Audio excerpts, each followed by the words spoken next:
안녕하세요. 이번 시간 제1장 내용을 보겠습니다. 그 출제 경향 분석표에 보면 제1장에서 사회복지정책의 이해라고 해서 사회복지 정책의 개념, 그 다음에 사회복지 정책에서의 목적, 그 다음에 기능, 특성, 필요성 이런 것들을 여기서 보게 됩니다.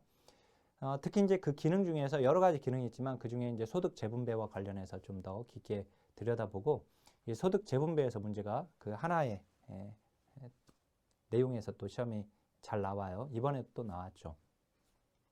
그 다음에는 그 사회복지의 그 필요성과 관련해서 그 시장 실패, 그 다음에 이제 정부 실패 내용을 공부를 할 거예요. 사회복지를 국가가 제공을 해야 하느냐? 그렇지만 민간한테 맡겨야 하느냐? 그래서 이제 시장 실패는 이제 국가가 개입해야 하는 이유가 되는 거예요. 그다음에 이제 시장이 실패했으니까 국가가 개입한다라고 하는 거고, 이제 민간 부분의 필요성, 그러니까 민간에서 제공해야 한다, 국가가 제공하면 안 되고, 이게 이제 그 정부 실패를 주장하는 입장이에요. 정부가 개입하면 비효율적이다. 그런데 이제 국가와 민간이 함께, 공공과 민간이 함께 역할 분담해야 한다. 그게 이제 복지다원론이고 다원주의인데 이 복지다원주의를 여기서 공부하게 됩니다. 자, 그런 내용이 이제 제1장에 들어가 있고요. 그 다음에 이제 제2장으로 가게 되면 사회복 정책의 가치를 공부하게 돼요. 그래서 이제 5개 가치를 이제 보게 됩니다. 평등과 그 다음에 자유와 그 다음에 효율성과 그 다음에 사회적 적절성, 그 다음에 사회 정의까지 이 5가지를 공부하게 되고 여기도 항상 시험에 나오는 부분인데 이번에는 안 나왔어요. 여기는. 자, 그 다음에 가치를 이제 공부를 했고요. 그 다음에 이제 역사를 공부하게 돼요. 사회복 정책의 역사적 전개 과정인데 빈민법 이전 시대부터 이제 빈민법 시대, 이 빈민법 시대를 우리 사회복지 시작이라고 하거든요. 엘리베스 빈민법부터 1601년에 제정된 엘리베스 빈민법부터 이제 1834년에 이제 개정 부인법까지 이 빈민법을 공부하게 되는데 그게 이제 공공부조 단계입니다. 빈민을 위한 법이라고 하는 것은 지금은 이제 공공부조법이라고 말을 하잖아요. 그래서 이제 거기에 공공부조 관련된 내용들이고 그 다음 이제 독일에서 사회보험이 등장하게 되거든요. 물론 이제 공공부조와 사회보험이 등장하는 그 사이에 민간활동기가 존재해요. 그래서 그 민간활동기에 우리가 실천론에서 공부했던 자선조직과 인보관이 거기서 이제 출연하게 되는 것이고 어떻든 이제 사회보험 단계로 오게 되고 그 다음에 사회보험 단계 다음에 이제 복지효과 단계로 넘어갑니다. 그래서 이 복지효과 단계에서 복지효과 확립기, 황금기, 위기기, 재편기 이 내용을 쭉 공부를 하게 되는데 거기 이제 서구에 우리 이제 사회복지 전체 역사로 보게 된다면 이제 우리나라의 사회복지 역사도 제3장에서 다루게 돼요. 이제 제3장에 그러니까 제4장에서 다룹니다. 그러니까 3장에서 다루는데 그러니까 결국 크게 이제 서구의 역사, 이제 우리나라 역사 이게 크게 나뉘는 거예요. 근데 우리나라 역사에서는 법 제정 연도 가지고 쭉 정리를 하게 됩니다. 근데 이 3장은 우리나라의 역사는 결국 법제론에서 무조건 나오는 문제이기도 해요. 한 문제가 법제론에서 이제 법 제정 순서 가지고 문제를 내는데 그 내용을 우리 정책론 제3장에서 공부를 합니다. 겹치는 부분이죠. 법제론과. 그 다음에 제4장에서는 사회복 정책의 이론과 사상을 공부하게 되는데 이 이론은 크게 3가지로 나눌 수가 있어요. 뭐냐면 없었던 사회복지 제도가 왜 만들어졌느냐, y는 fx라고 하는 이 함수에서 어떤 주변수 x가 y를 만들어내고 있느냐. 그래서 이제 사회복지 제도 발전 이론을 이제 5가지를 공부하게 되고요. 그 5개에서 시험에 나오고 그 다음 이제 복지국가 발전 이론 이제 2번째 이론이 이 복지국가 발전 이론은 아까 사회복지 제도 발전 이론은 없었던 사회복지 제도가 왜 만들어졌냐이고 이제 만들어진 사회복지 제도가 복지국가 시대 때 왜 이렇게 팽창해 버렸느냐, 발전할 수 있었느냐. 그래서 이게 복지국가 발전 이론인데 거기서도 복지국가 발전 이론 5개를 공부합니다. 주로는 이제 4개가 주로 많이 나왔고요. 그다음 이제 또 하나가 이제 복지 유형론으로 넘어가요. 사회복지 제도 발달 이론은 없었던 제도가 왜 만들어졌느냐이고 그다음 이제 그 복지국가 발전 이론은 만들어진 복지가 왜 이렇게 발전했느냐이고 복지국가 시대 때 그다음 이제 복지 유형론이라고 해서 이건 이제 지금 너무나도 다양한 형태로 존재하는 각 나라의 복지 형태, 이걸 유형으로 나누게 돼요. 그래서 현대적 함의를 이제 찾으려고 하는 거예요. 즉, 이 과거에 만들어진 제도가 왜 만들어졌고, 그 다음에 왜 그것도 또 복지국가 시대도 이제 과거인데, 그 과거에 또 그게 왜 이렇게 발전했고, 이게 아니라 지금 너무나도 다양하게 존재하는 복지의 형태들, 그걸 통해서 복지를 한마디로 공부를 잘하는 아이들, 중간인 아이들, 공부를 못하는 아이들, 이렇게 상중하로 나눠놓고 복지 수준이 가장 높은 나라들, 중간, 그 다음에 낮은 나라들 모아놓고 그 나라들의 공통점을 뽑아보는 거예요. 마치 공부를 잘하는 데는 왜 이렇게 공부를 잘하지? 복지 수준이 높은 나라들은 왜 이렇게, 그러니까 어떤 이런 공통점을 가지고 있지? 그래서 현대적인 함의를 찾으려고 하는 겁니다. 그래서 거기서 이제 대표적인 게 에스피 앤더슨의 복지국가 유형론을 이제 공부하게 됩니다. 시험에 아주 잘 나오는 내용이고요. 그 다음 이제 그게 이론이라면, 이제 사상은 조지 왈딩이 그 극우, 그 다음에 중도, 중도좌, 극좌, 정치적 이념을 가지고 복지의 유형을 구분을 했는데, 그때 나눈 그 정치적 이념을 가지고 그런 이념에 해당되는 그 형태에서의 그 복지의 특징들, 그 사상에 따른 복지의 특징들을 이제 여기서 공부하게 돼요. 특히 이제 최근에 이제 제3의 길 내용을 여기서 사상에서 또 다루게 됩니다. 자, 거기까지가 이제 제4장이고, 이제 5장은 사회복지 정책의 형성 과정에서 사회 문제가 정책으로 만들어지기까지 그 과정, 그리고 어떤 정책 대안들이 만들어지고 나서 정책으로 결정되기까지 정책 결정 이론의 내용들을 제5장에서 공부하게 되고요. 그 다음에 제6장은 사회복지 정책의 내용 분석인데, 만들어진 이 정책이라고 하는 것이 가지고 있는 4가지 요소들이 있어요. 어떤 정책이 만들어진다면 그 정책의 내용 분석이라는 게 있는데, 그 정책의 내용을 구성하고 있는, 즉 누구를 대상으로 할 것인가, 그 정책이 누구를 대상으로 하고 있냐, 그 다음에 그들에게 무엇을 주느냐, 그 다음에 그걸 또 어떻게 전달하느냐, 그리고 그런 것들을 하기 위해서 이제 돈이 필요한데 그 재원은 어떻게 마련하느냐. 그래서 이제 이 4가지 내용 분석을 요소들을 이렇게 공부하게 됩니다. 근데 어떤 정책이 이제 만들어지는 형성 과정이 있고요. 그 형성 과정을 통해서 만들어진 그 산물이 바로 정책인 것이고, 그 정책의 내용을 분석하는 거, 그게 바로 이제 핵심인 이제 제6장이고, 만들어진 정책을 집행해서 그 결과, 성과를 분석하는 게 성과 분석이거든요. 어떻든 이제 정책의 만들어진 형성 과정, 그 다음에 만들어진 정책, 그 다음에 그걸 집행해서 나온 결과, 이 3가지로 해서 과정 분석, 그 다음에 내용 분석, 그 다음에 결과 분석, 이렇게 나뉘는데, 그 중에 이제 내용 분석을 집중적으로 여기서 보게 돼요. 여기 뭐 시험에 너무 잘 나옵니다. 거기 이제 출제 경영 분석표에 보니까 14회 때는 여기서만 10문제가 출제가 될 정도로 이렇게 많이 나왔죠.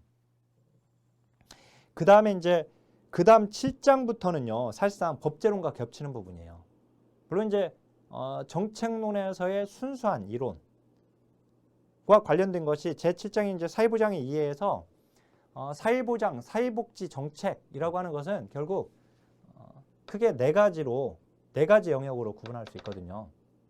뭐냐면 이제 공공부조, 그 다음에 사회보험, 그 다음에 사회복지 서비스 또는 사회 서비스라고 하는, 그 다음에 이제 마지막으로 사회수당, 이렇게 크게 4가지로 구분하게 되는데, 그거 이제 우리가 학문적으로 구분할 때 이 4가지 영역에 대해서 제7장에서 다루고요. 그 다음 이제 8장이 바로 공공부조예요. 공공부조는 빈곤에 대한 문제거든요. 그래서 거기서 이제 빈곤에 대한 이론적인 부분을 공부해요. 그 다음에 이제 공공부조, 5대 공공부조법이라고 합니다. 우리나라 5대 공공부조법이 있고 5대 사회보험법이 있어요. 근데 5대 공공부조법, 즉 5대 공공부조 제도를 제8장에서 공부해요. 그러니까 법제론과 겹치는 부분이죠, 여기가. 그죠? 이제 법제론에서는 5대 공공부조법을 공부하는 거고, 여기서는 5대 공공부조법의 핵심적인 내용을 여기서 제가 다루어 드릴 겁니다. 그 다음에 이제 나중에 법제론에는 그 조문을 이제 확인하는 것이고, 그 다음에 이제 10장부터 거의 9장부터 12장까지가 5대 사회보험법이에요. 그래서 9장의 공적연금 그 안에 들어간 것이 바로 국민연금이 그 안에 들어가 있고 그 다음에 국민연금뿐만 아니라 특수직영연금이 들어가 있어요. 그래서 이렇게 이제 계산하면 알면 되는데 이 공적연금은 뭐냐? 국민연금 플러스 특수직역연금이에요. 알았죠? 그러니까 공적연금법은 국민연금법 플러스 특수직역연금법이 돼요. 근데 이 특수직역연금에는 공, 군, 사, 그 다음에 별정우체국 이렇게 네 가지가 있는데 별정우체국은 우리 시험에 나오지 않기 때문에 공무원연금, 군인연금, 사립학교 교직원연금법 이 세 가지는 특수직역연금으로 이제 우리가 공부를 해야 하는 겁니다. 물론 이제 별정우체국도 들어가긴 하지만 여기에 그래서 결국 공적연금 안에 이 국민연금과 특수직역연금이 들어가 있어요. 그 다음에 제10장의 국민건강보장제도라고 하면 거기에 국민건강보험법하고 그 다음에 노인장기요양보험법이 거기서 이제 다루어지게 되고 그 다음에 11장 산재보험법, 12장 고용보험법까지 해서 5대 사회보험제도를 여기서 공부하게 됩니다. 여기서는 이제 틀을 잡아 드리는 것이고 이제 법제론에서는 이제 법 조문을 보게 되는 거예요. 근데 주로는 여기서는 이제 다 틀을 완전히 다지게 될 거예요. 그리고 이제 법제론에서는 이제 조문을 보게 되면 쉽게 공부가 됩니다. 여기서 이제 우리가 힘을 쏟아 놓으면 그 다음에 거기 13장의 사회서비스 정책은 사회서비스법들을 얘기해요. 근데 우리한테 이게 나오기도 하고 안 나오기도 뭐 몇 번 안 나왔죠? 그죠? 17회 때 2문제 나오고 19회 때 1문제 나왔잖아요. 그 뒤로는 나오진 않았지만 그 사회서비스 정책은 여기서는 따로 정리하지 않고요. 왜냐하면 법제론에 사회서비스법 그 조문을 가지고 문제를 내고 있어요. 그래서 어떤 법이 나올지 모르고 그리고 어차피 법제론에 정리되어 있기 때문에 거기 조문을 가지고 우리가 공부를 하면 되는 것이라서 따로 법제론에서는 다루지는 않습니다. 정책문에서는 따로 다루지 않아요. 그러니까 결국은 우리가 6장까지 공부하고 나면 이론적인 부분은 이제 그 7장, 그 다음에 8장의 빈곤론, 그 다음에 9장에 이제 이 적립방식, 부가방식과 관련된 내용을 이제 거기서 보고, 그 다음에 10장에서 이 포괄수가제나 또는 이제 해별수가제나 뭐 이런 것들 이제 진료비 지불 방식과 관련된 이론적인 내용이 조금 들어가 있긴 해요. 그것 빼놓고는 나머지가 다 5대 공공부조법, 5대 사회보험법, 그다음에 조세정책으로서 근로 장려세제, EITC 이 내용들이 여기 들어가 있습니다. 그러니까 법제론의 내용들이에요. 이제 8장부터 13장까지는 겹치는 부분이다. 이렇게 알면 됩니다. 자, 지금 뭔 말인지 모르겠죠. 공부하면 이제 알게 됩니다. 전체를 지금 한번 제가 말씀드려봤고 그 다음에 이제 제1장인데요. 제1장을 제가 지난해 강의한 것 보니까 79분 정도 강의를 했더라고요. 근데 조금 더 좀 압축시켜서 강의를 한번 할 수 있도록 노력을 한번 해보겠습니다. 벌써 14분 정도가 지금 지나가고 있는데 일단 제1장에서 보면 이번에 세 문제가 나왔죠. 그래서 37쪽에 보면은 어휘적 개념 나와 있고 그 다음에 그 아래 보니까 대상에 따른 개념 나와 있는데 여기는 중요하지 않습니다. 이게 우리 이제 공무원 사회복지학 개론을 준비하시는 경우에는 이제 이걸 가지고 문제가 출제가 되는데 우리한테는 크게 중요하지 않아서 거기는 넘기겠고 거기 38쪽으로 올게요. 38쪽 보니까 기능적 정의가 나와 있어요. 일단 사회복지 정책이라고 하면 사회복지 플러스 정책이니까 이 사회복지 개념을 지금 여기서 정리하고 있는 겁니다. 근데 룰렌스키 르보가 사회복지의 개념을 자녀적 개념과 제도적 개념으로 구분을 했거든요. 그래서 제가 지역사회복지론에서 가족주의와 국가주의 문제, 지역사회복지 이념에서 그 부분에서 잠깐 요약표를 가지고 조금 다루어 드렸던 게 있었어요. 거기 내용인데 거기 자녀적 복지, 그 다음에 제도적 복지는 이걸 복지국가 유형론에서 이분법이라고 해요. 복지국가 유형을 이분할 때 자녀적 복지 국가와 제도적 복지 국가다 이렇게 구분을 합니다. 그래서 그 39쪽에 보면은요, 그 표를 가지고 그냥 간단히 좀 설명을 할까 합니다.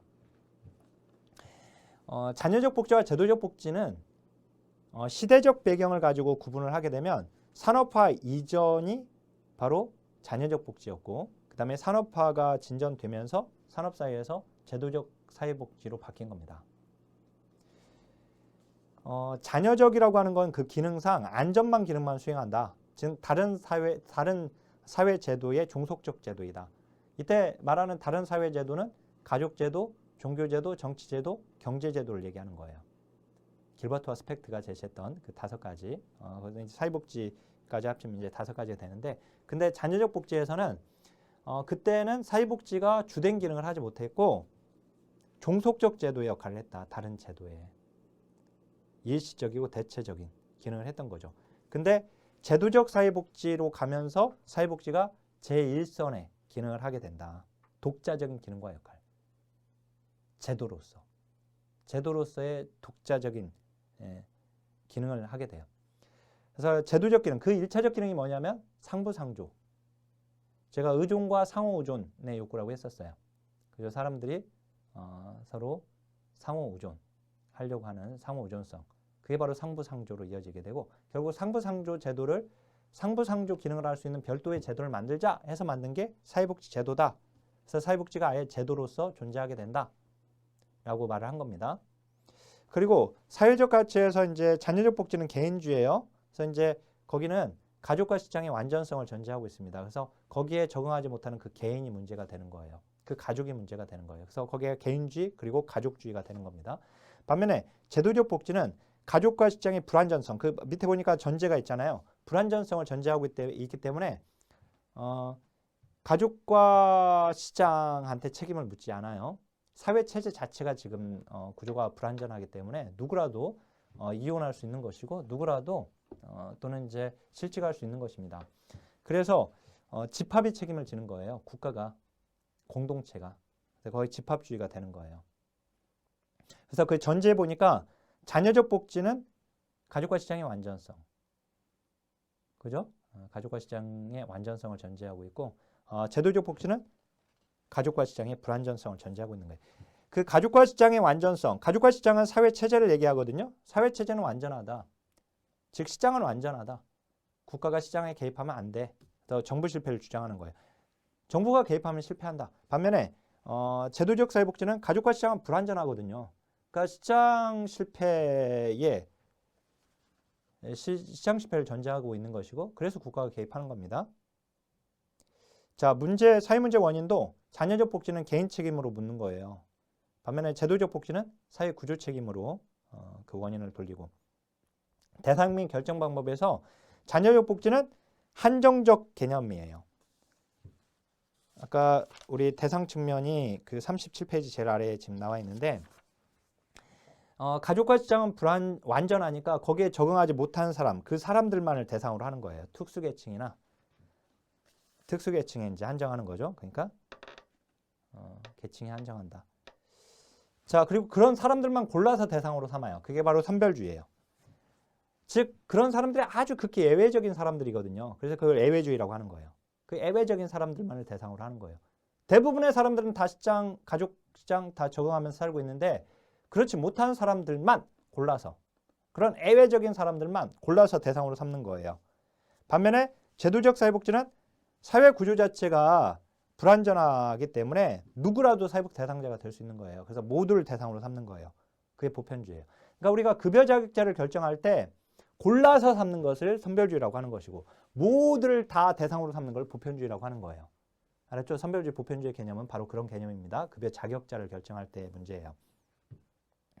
자, 빈곤의 해결도 자녀적 복지는 대부분은 다 적응하면서 사는데 거기에 적응하지 못하는 그런 사람들만 사후적으로 개입해서 치료해 주는 거예요. 반면에 제도적 사회복지는 미리 사전 예방적으로 개입하는 거예요. 자, 대표적인 제도가 자녀적 복지가 공공부조고요. 제도적 복지가 사회보험입니다. 빈곤 수준도 자녀적 복지는 이제 절대적 빈곤 수준에서 그 빈곤선 밑에 있는 사람을 대상으로 한다면 제도적 사회복지에서는 빈곤 수준을 높게 봐요. 상대적 빈곤까지. 자, 그리고 거기 개입 기관은 이제 자녀적 복지는 일시적으로만 개입하는 거거든요. 즉 가족과 종교와 정치, 경제 제도가 어떤 일시적인 문제가 있을 때 사회복지가 일시적으로 개입해서 그 문제를 해결해주고 해결되면 중단하는 겁니다. 반면에 제도적 사회복지는 아예 제도로 연구화되어 있는 거예요. 미리 예방적으로. 자, 그 다음에 사회복지 수혜자와 관련해서 자녀적 복지는 뭔가 문제 있는 사람으로 봐요. 대부분은 다 적응하고 있는데 거기에 적응하지 못하는 뭔가 문제 있는 사람들, 아주 예외적인 사람들, 낙인을 수반합니다. 반면에 제도적 사회복지에서는 누구라도 사회복지 대상자가 될 수 있는 걸로 봐요. 그렇죠, 누구라도. 그래서 권리로서 주어지는 거예요, 거기는. 자, 거기 아까 사회적 가치에 보면은 보수주의가 바로 이제 자녀적 복지 쪽이에요. 극우예요, 극우. 여기는. 근데 이제 중도와 중도자까지가 제도적 사회복지에 들어가게 되거든요. 이걸 이념으로 나누게 되면. 그래서 이제 자녀적 복지보다는 진보적입니다. 그래서 거기 OX 문장 보면 그 표 아래 봐보세요. 자녀적 개념은 작은 정부를 옹호하고 여기 보수주의거든요. 우리가 신보수주의, 신자유주의 다 보수, 극우 쪽이에요. 거기가 다.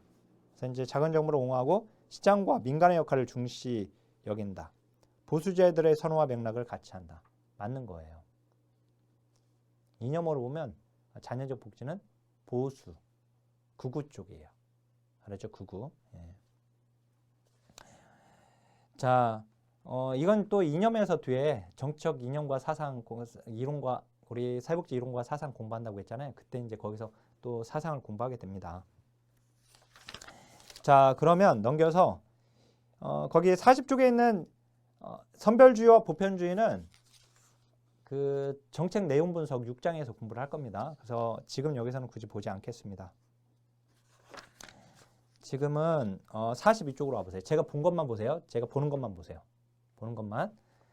자, 42쪽으로 와보면 국가별 차이점을 중시하는 입장에서 이게 나온 적이 있거든요. 그래서 보게 되면 독일의 경우에는 사회정책이라는 용어가 강단 사회주의자 또는 국가 사회주의자가 중심이 되어서 사회정책학회를 창립한 이유이다 하면서 계급정책, 노동정책으로서의 사회정책 전통입니다.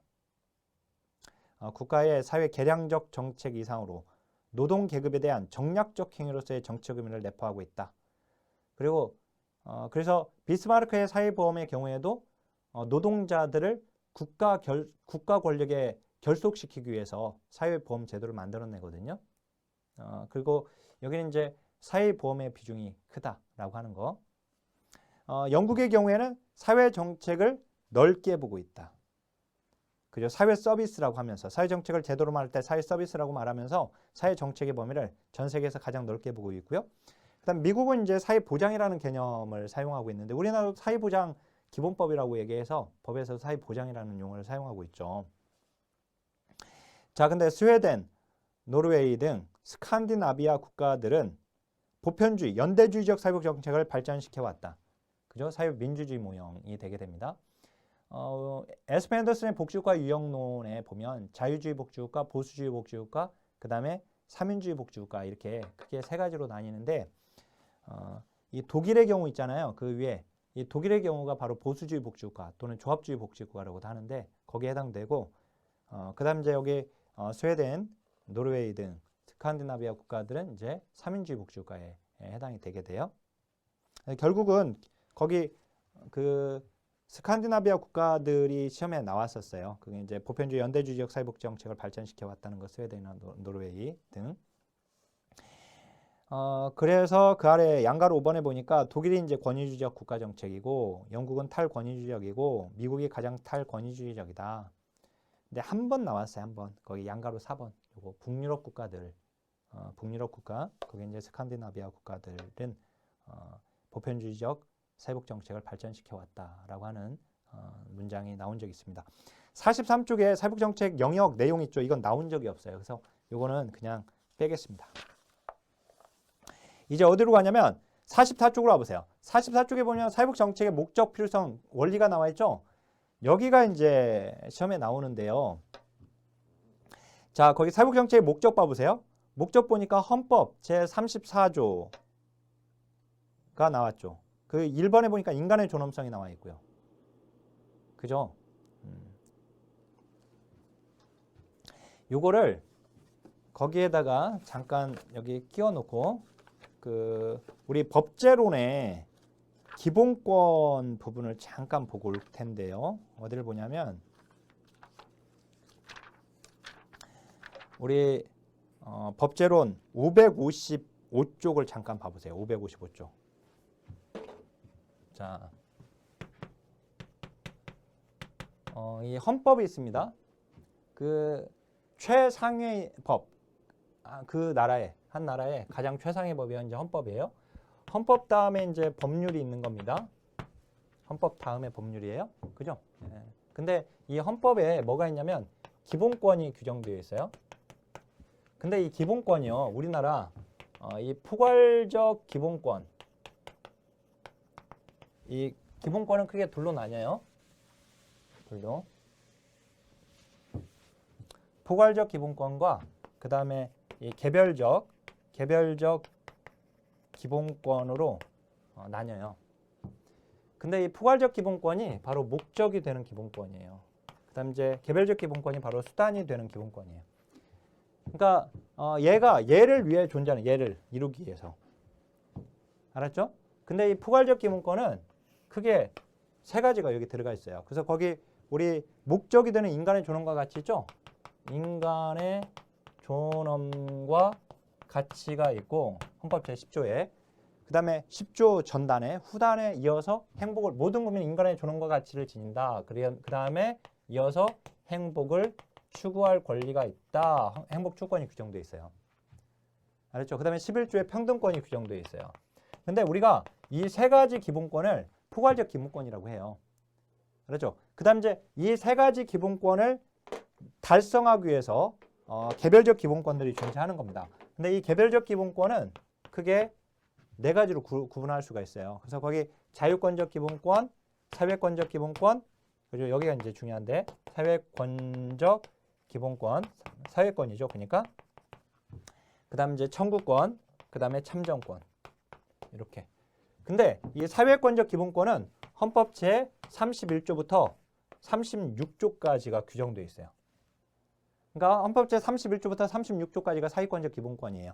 근데 그 중에서도 헌법 제 34조, 여기죠. 31조, 32, 33, 34, 36까지 있는데 34조가 있는데 이 34조가 1항부터 2항, 3항, 4항, 5항, 6항까지로 되어 있거든요. 근데 헌법 제 34조의 1항이 뭐냐면 인간다운 생활할 권리예요. 여기가 인간다운 생활할 권리. 모든 국민은 인간다운 생활할 권리를 가진다라고 되어 있어요. 그래서 이 사회권적 기본권의 목적이 되는 게 바로 여기예요. 헌법 제34조 1항. 얘가 목적이에요. 그러면 2조부터 6항까지는 수단이에요. 얘가. 이 목적을 위한. 그리고 그것뿐만 아니라 31조부터 36조까지의 모든 조문들은 헌법 제34조의 1항을 이루기 위해서 존재하는 거예요. 그래서 사유권적 기본권의 목적은 누구다? 헌법 제34조의 1항이다. 알았죠?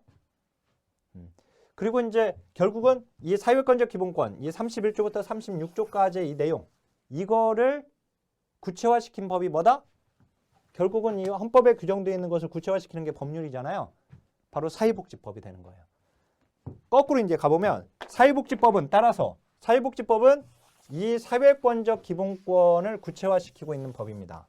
그리고 얘가 목적으로 하고 있는 이 세 가지가 사회복지 정책, 사회복지 제도, 사회복지법의 목적이 되는 거예요. 그래서 다시 이제 앞으로 와볼게요. 그래서 이제 거기 44페이지로 와보면 그 목적에 그래서 인간의 존엄성도 들어가 있고 이제 행복추구권도 들어가 있는 거예요. 그 다음에 평등권도 다 들어가 있는 겁니다. 그 다음에 인간다운 생활할 권리 제34조를 중심으로 구체적인 사회복지 관련 규정을 설정해 두고 있다. 우리나라 헌법에서 뭐 이렇게 되어 있습니다. 자, 그 다음에 사회복지 정책의 목표를 보게 되면은요. 목표에서 뭐 거기에 결국 목적은 일반적이고 추상적인 반면에 목표는 이제 그 목적을 또 구체화시키고 있는 것입니다. 그래서 이 목표, 장기와 단기 목표, 공표된 목표와 잠재 숨어 있는 목표, 그 그다음에 의도한 목표와 의도하지 않은 목표 뭐 이렇게 또 나누는데 자 거기 의도한 목표와 의도하지 않은 목표가 이게 나온 적은 있긴 해요. 정책이 집행되면 의도하지 않은 부수적인 효과가 발생하게 된다. 결국 이제 노인복지는 노인이 수혜자이지만 부수적으로 그 자녀들도 2차적으로 의도하지 않은 목표가 되는 거죠. 그 성인 자녀들도 혜택을 보게 되는 것입니다.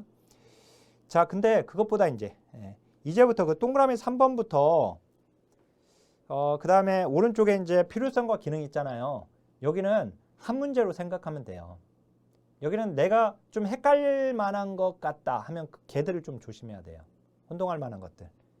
그 기본 목표에도 보니까 인간의 존엄성 유지, 그 다음에 자립성 유지, 개인의 성장과 개발, 그죠? 그 다음 이제 45쪽 제일 위에 사회통합, 경제성장, 정치적 안정 이렇게 들어가 있죠.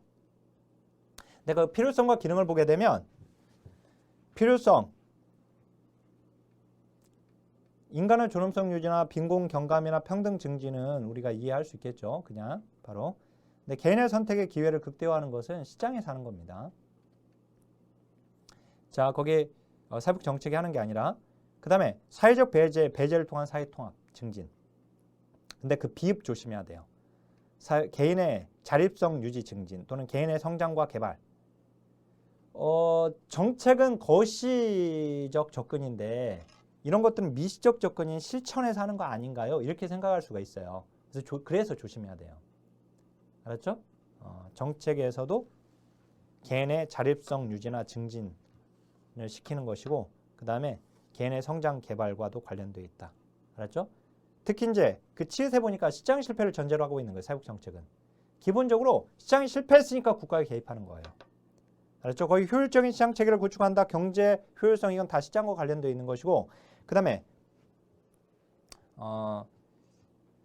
복지보다 이제 경제와 관련되어 있는 것이죠. 그죠? 그 다음에 이제 거기 사회복 정책의 특성 봐보세요. 인간 지향적 특성, 그 다음에 개별적 욕구 충족. 이거 조심해야죠. 개별적 욕구 충족하면 미시적 실천 또는 직접 실천인 실천론에서 할 수 있는 일로 생각할 수 있잖아요. 근데 정책에도 들어간다. 간접 실천이지만. 직접 욕구 충족도 조심해야 돼 거기다. 소비적 욕구 해결. 그 다음에 거기 미음에 보니까 일방적 제공, 일방적 이전이에요. 쌍방적이라고 하면 틀려요. 혜택을 받기 위해 어떤 조건이나 노력을 하지 않아도 일방적으로 제공해주는 정책을 추구한다. 자, 우리 공공부조제도는요. 비기여죠. 내가 기여하지 않고 받는 거예요. 사회수당도 마찬가지입니다. 우리나라 아동수당, 그게 이제 아동수당법이 이제 사회수당인데 내가 뭐 보험료 내고 또는 기여하고 받는 게 아니에요. 무기여요, 무기여. 그러면 사회보험은 내가 보험료를 내죠. 근데 민간보험하고 달라요. 그래서 그걸 기여금이라고 하는데 사회보험은 사회보험도 그걸 쌍방적이라고 하지 않습니다. 그걸 뭐라고 하냐면 인과율에 의한 지급이라고 해요. 그렇죠? 인과율에 의한 지급.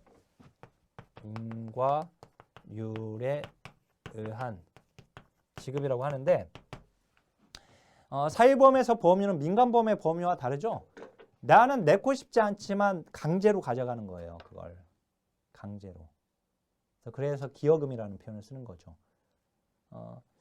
그래서 이걸 쌍방적이라고 하지 않아요. 쌍방적이라고 하는 것은 시장에서 기브앤테이크이죠. 그죠? 시장에서는. 그래서 경제시장에서는 이제 내가 무언가를 이득을 봤으면 그에 대한 대가를 지불하는 겁니다. 그래서 사회복 정책은 일방적 이전이라고 하는 것이고요. OX 문장 봐보세요. 사회복지 서비스에서의 교환은 쌍방적이지 않고 일방적이란 말이에요. 그래서 급여에 대한 대가를 반드시 지불해야 하는 이전관계가 아니란 말이죠. 대가를 받았으면 그에 대한 어떤 급여를 받았으면 그에 대한 대가를 지불해야 한다. 반드시. 그건 이제 쌍방적인 거예요. 그거는. 근데 사회복 정책은 그렇지 않다. 자, 그 다음에 사회적 선택성이에요. 즉 가치 중립적인 게 아니라 가치 판단적이에요. 이거 조심해야 돼요. 가치 판단적이다. 가치 중립이 아니라 조심하세요. 그 다음에 정치적 논리에 좌우되는 특성이 있고 욕구의 비시장적 해결, 시장 기제 밖에서 결정되는 분배, 즉 2차적 분배에 관여하는 것, 즉 재분배죠. 2차적 분배, 재분배. 1차적 분배가 아닙니다. 2차적 분배예요. 1차적 배분은 시장에서 이루어지는 거예요. 그것도 시장 기제 안에서. 우리가 받는 임금, 그게 1차적 배분이에요. 내가 일한 만큼 받죠. 근데 그 1차적 배분이 불평등하죠. 능력 있는 사람이 더 많이 가져가고 그렇지 않은 사람은 적게 가져가니까. 그죠? 그래서 이제 그 1차적 배분을 다시 배분하는 거. 그게 2차적 분배이고 바로 소득 재분배를 얘기합니다. 자, 그리고 사회복지정책 기능으로 또 오게 되면 거기서도 자, 뭐 사회통합 정치적 안정화 기능도 있고요. 그다음 이제 최저생활 보장 기능도 있고 경제 성장과 조정. 즉 사회복지정책이 경제 성장에 긍정적 효과를 가져온다. 이건 이제 우리가 주장하는 거예요. 복지주의자들이. 이제 반복지주의자들, 복지를 반대하는 입장에서는 복지가 경제 성장을 저해한다고 봅니다. 근데 이제 우리가 여기서는 이제 사회복지정책의 기능이 경제 성장에도 기여한다. 자동 안정화 기능도 있고 자본 축적 기능도 있다. 적립 방식이 대표적이죠. 우리나라 국민연금 적립 방식을 취하고 있는데 자본이 축적되고 있죠. 그렇게 축적된 기금을 가지고 이제 여러 가지에 또 활용을 하기도 하고요. 그 경제 정책과 이제 사회복 정책과의 관계에서 우리는 상생적 역할로 보는 겁니다. 우리 사회복지 복지주의자들은. 근데 거기 C에 보면 신자유주의자들은 복지를 반대하는 반복지주의자들이에요. 근데 이들이 볼 때는 사회복 정책의 경제 성장의 걸림돌이라고 봅니다. 근데 케인즈의 경우에 사회복 정책이 오히려 유효, 수요. 이때 수요는 소비로 생각하면 되는데 이 소비 활동을 창출하여서 경제 활동을 진작시킨다고 봅니다. 그래서 거기 47쪽에 보면은 오이콜섭이 있잖아요. 케인즈의 경제이론이 시험에 나온 적이 있어요. 그래서 거기 보면 고전파 경제학에서는 실업은 기업주와 노동자 간의 임금 계약에 의해서 좌우되는 것이다. 자유로운 이런 계약에서 노동자가 기업주와 나는 그 돈 받고 나 일하지 못하겠는데요. 그러면 이제 난 계약 안 할 건데 그러면 이제 그게 실업이 된다 이거죠. 그런데 케인즈는 실업이 유효 수요에 의해 좌우된다고 봅니다. 자, 고용이 증가하면은요. 소득이 증가하겠죠. 소득이 증가하면 소비 활동을 더 많이 할 수 있겠죠. 그래서 소비행위가 증가하게 돼요. 소비행위가 증가하게 되면은 기업은 더 많은 상품을 만들어내려고 하겠죠. 더 많은 상품을 만들기 위해서 고용은 더 증가되게 되는 겁니다. 그죠? 그렇게 설명하는 거예요. 케인즈 경제이론에서는. 자, 소비행위가 감소하게 되면 소득은 감소하게 될 것이고 그리고 그러면 소비행위를 하지 않게 되니까 기업에서는 상품을 많이 만들어내지 못하게 될 것이고 결국 사람을 필요로 하지 않겠죠. 그래서 고용이 감소하게 되고 실업이 증가한다고 보는 거예요. 그러니까 결국은 유효 수요를 창출해야 한다 이거예요. 그러니까 사회복지 정책을 통해서 유효 수요를 창출시키는 겁니다. 공공일자리 확충 또는 이제 미국과 같이 뉴딜 정책을 통해서 이제 결국 그러니까 일자리를 갖게끔 만들고 거기서 이제 소득을 갖게끔 만들어서 그 소득을 통해서 소비 활동을 할 수 있게끔 만들어내는 것이죠. 근데 이제 이번에 보면 저축의 증가와 관련해서 고전파 경제학에서는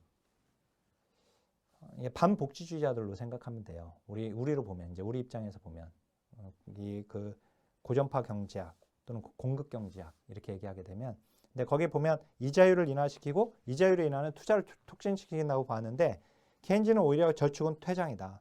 퇴장은 투자를 증가시키는 게 아니라 실업을 증가시킨다고 봅니다. 저축이 증가하면 투자가 오히려 감소하고 그를 통해서 고용도 감소된다고 봐요. 그래서 거기 보면 이제 소득이 증가하면 저축이 감소하는 게 아니라 유효 수요가 증가하게 되는 것이고, 그리고 이제 투자 감소로 이어진다가 아니라 소득이 증가하게 되면 결국 소비행위의 증가와 더불어서 고용은 증가하게 되는 것이고, 그래서 이제 오히려 이제 저축이 감소하면 투자는 이제 오히려 증가되는 거죠. 저축이 증가됨으로써 이제 투자가 감소되는 것이니까.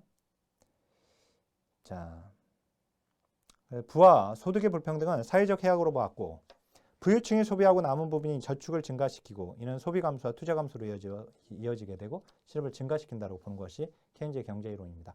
어떻든 이게 이제 시험에 나왔는데 17회 때 기출문제를 풀어보면서 다시 한번 적용해서 한번 보시고요. 그다음 이제 그 아래 보면 개인적 자립과 성장, 그 다음에 거의 사회통제 기능 조심해야 돼요. 사회통제 기능도 있다라고 하는 거. 거의 이제 사회복지 개정 기능이 이건 나온 적은 없는데, 사회복지 개정이 뭐냐? 매년도 사회복지 정책의 일환으로 소요되는 전체 비용, 내역을 각각 급여 지출 총액과 재정 수입 총액으로 구분해서 작성한 통계 자료를 의미합니다. 자, 그 다음에 그 아래 마지막 보세요. 소득 재분배 기능이에요.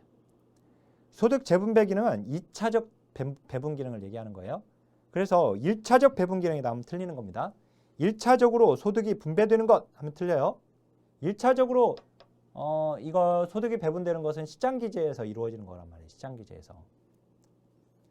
소득 재분배는 1차적으로 시장을 통해서 발생한다가 아니라 2차적인 겁니다. 자, 그리고 그 주위에 보면은요, 능력의 원칙과 필요의 원칙이 나와 있어요. 자, 사회복지 정책은 능력에 따른 배분이 아니라 거기 필요에 따른 배분이에요. 알았죠? 그래서 조심해야 할 것은 뭐냐면 사회복지 정책은 결국 자, 사회복지 정책의 기능과 관련해서 자, 능력에 따른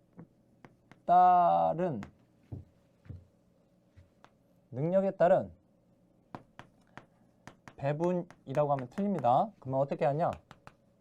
필요에 따른 배분이라고 해야지 맞는 거예요. 알았죠? 근데 이걸 또 조심해야 할 것은 능력에 따른 배분이라고 하면 틀리지만 능력에 따른 부담이라고 하면 맞는 거예요. 알았죠? 능력에 따른 부담이라고 하면, 자, 요거 이렇게 능력에 따른 부담이라고 하면 맞는 거다. 왜냐면 능력에 따른 부담이라고 하면 이건 소득 재분배를 얘기하는 거예요.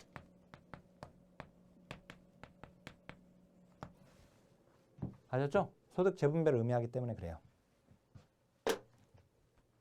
제자가 다시 제자니까 다시 분배하는 거.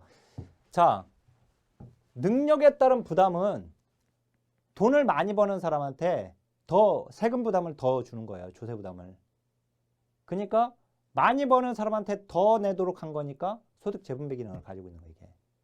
그렇지만 능력에 따른 배분은 능력 있는 사람한테 더 주는 걸 얘기하는 거거든요. 이거는 능력에 따른 배분은. 사회복지 정책은 능력 있는 사람한테 더 주자가 아니라 능력 있는 사람한테 더 배분해 주는 게 아니라 우리는 필요에 따른 배분이에요. 필요를 채우지 못한 사람들한테 더 배분해 주는 거예요. 알았죠? 그래서 이제 그 내용이 나와 있습니다. 자, 근데 이제 거기까지가 한 문제예요. 지금까지 한 문제 본 거예요. 한 문제. 여기까지 한 문제라고 한다면 이제는 48쪽에 소득 재분배. 그 중에서도 이제 소득 재분배를 보려고 하는 겁니다. 이 중에서도 사회복지 정책의 기능 중에서도 소득 재분배. 여기가 이제 한 문제예요. 또 이번에도 여기서 한 문제가 나왔어요. 자, 소득 재분배 유형이 여러 가지가 나와 있는데요. 거기 48페이지 봐보세요. 그 위에 박스가 이건 이제 우리 1급은 아니고 공무원 시험에서 나왔던 내용의 논점인데, 급여 산정 시 저소득층에게 유리하게 설계되어 있어요. 우리는 사회복지 정책은. 따라서 급여 지출, 사회복지 정책의 급여 지출이 국민소득에서 차지하는 비율이 예산에서 전체 예산에서 이 급여 지출로 사용되는 비율이 크면 소득 재분배 효과가 크게 나타나요. 왜? 그 대상이 저소득층들이니까. 그죠? 그 다음에 사회적 위험이 노출될 가능성이 높은 계층은 누구예요? 소득이 낮은 사람들인 거예요. 따라서 사회복지 정책에서 보호하고 있는 사회적 위험의 종류가 많아지면 그 혜택은 대부분이 저소득층이 누리게 되기 때문에 이것도 소득 재분배 효과가 크게 증가되는 거예요. 자, 사회보장제도의 적용 범위를 특정 산업, 직종, 계층에 따라 달리하면 또 소득 재분배 효과는 상이하게 나타날 수 있습니다. 자, 그러면 그것보다 이제 중요한 거, 그 아래 이제 종류가 중요해요. 공적 메커니즘과 사적 메커니즘 나와 있는데, 그러니까 공적, 사적 재분배, 그 다음에 공적 재분배를 얘기하는 겁니다. 자, 사적 소득 이전, 즉 사적 소득 재분배는 민간 부분 안에서 자발적 동기에 의해 이루어지는 현금 이전이에요. 그러니까 민간에서도 사적인 재분배가 이루어지는구나. 소득 재분배가 이루어지는구나. 알았죠? 그러니까 소득 재분배라고 하는 것이 공공을 통해서만 이루어지는 게 아니다. 이걸 알아야 돼요. 그래서 거기 민간에서도 소득 재분배는 이루어진다. 가족 간의 소득 이전 또는 친인척이나 친지 간의 소득 이전 또는 각종 민간보험 또는 기업복지, 이게 다 민간에 의해서 이루어지는 것들이거든요. 민간 부문인데, 그래서 소득 재분배는 조세를 통해서만 발생한다. 틀렸죠. 조세는 이제 공공 재분배, 공적 재분배에 해당될 수 있는데 그것뿐만 아니라 민간에서도 이루어지고 있습니다. 그리고 이제 공공의 소득 재분배, 즉 공식 소득 이전에 보니까 사회보험이나 이제 사회 서비스나 조세와 같이 국가 재정을 가지고 이루어지는 것들이 다 공식, 즉 공공 소득 재분배에 해당돼요. 공적 소득 재분배. 자, 그다음에 니은에 보면 외분이라고 나와 있는 사람 이름 중요하지 않고 거기서 수직적 재분배와 수평적 재분배를 이제 또 구분해야 합니다. 수직적 재분배는 부자로부터 빈민으로의 소득 이전이에요. 고소득층으로부터 저소득층으로. 그래서 고소득층 대 저소득층이 되는 거죠. 자, 소득 계층 간의 재분배 형태인 수직적 재분배는 누진적이거나 역진적인 형태를 취할 수 있다. 누진적이라고 하는 말은 돈을 많이 버는 사람한테 더 많이 부담하도록 시키는 걸 얘기해요. 근데 역진적인 것은 오히려 능력 있는 사람한테, 즉 돈을 많이 버는 사람이 조세 부담이 적어지는 걸 역진적이라고 얘기하는 겁니다. 자, 어떻든 이제 수직적 재분배는 고소득층으로부터 저소득층으로의 소득 재분배를 얘기하는 것이고 공공부조가 대표적이다. 자, 이제 제가 앞으로 이걸 많이 그릴 텐데 여기 보면 가령 우리나라에서 소득과 재산이 많은 사람, 여기다 적은 사람부터 많은 사람 여기다 다 집어넣었다고 봐보세요. 우리나라 사람들을. 적은 순부터 많은 순으로 다 집어넣었다고 봐보세요. 그리고 나서 선을 긋는데, 자, 여기는 높이 있는 사람, 여기는 이제 밑에 있는 사람이겠죠? 그러면 아래. 자, 이 선이 바로 이제 빈곤선이 되는 거예요. 빈곤선. 빈곤선. 또는 이건 이제 최저 생활 보장선이 되는 겁니다. 최저 생계 보장선. 뭐 이렇게 말할 수 있겠고. 근데 자, 여기 빈곤선 위에 있는 사람들을 대상으로 하는 것이 바로 사회보험이에요. 그리고 빈곤선 밑에 소득 인정액을 따져서 그 사람의 소득과 재산을 봐요. 그래서 소득과 재산을 봤을 때 이 기준선 밑에 있는 사람들은 공공부조 제도로 대처하는 겁니다. 그 사람들의 최저 생활을 보장하기 위해서. 자, 그러면 이 공공부조는요. 자, 여기 사회보험 대상자들, 여기 위에 빈곤선 위에 있는 사람들한테 세금을 걷어서 밑에다가 메꾸는 거예요. 이 사람들을. 즉 소득과 재산이 여기 있어. 여기. 이 사람은 여기까지 메꿔주는 거예요. 여기까지. 빈곤선까지. 위에서 아래로. 그래서 이제 여기 고소득층이죠. 여기는 저소득층이고. 그래서 수직적 재분배가 이루어져.